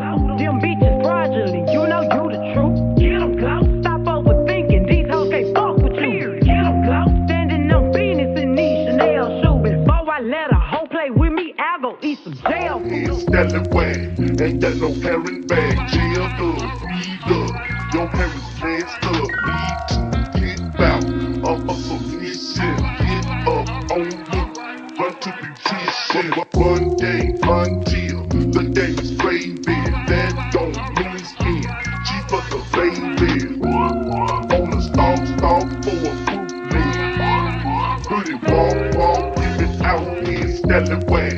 Ain't that no parent bag? Jail up, read up. Your parents messed up. Need to get bout. So listen, get up on the run to beautician. One day until the day is gravy. That don't mean skin. She for the baby.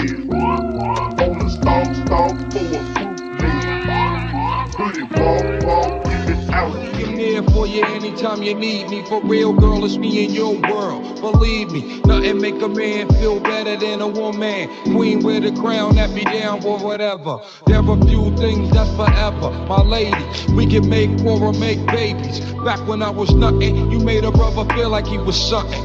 That's why I'm with you to this day, fool. No front. I'm here for you anytime you need me. For real, girl, it's me in your world. Believe me, nothing make a man feel better than a woman. Queen with a crown that be down for whatever. There are few things that's forever. My lady, we can make war or make babies. Back when I was nothing, you made a brother feel like he was something. That's why I'm with you to this day, fool. No frontin'.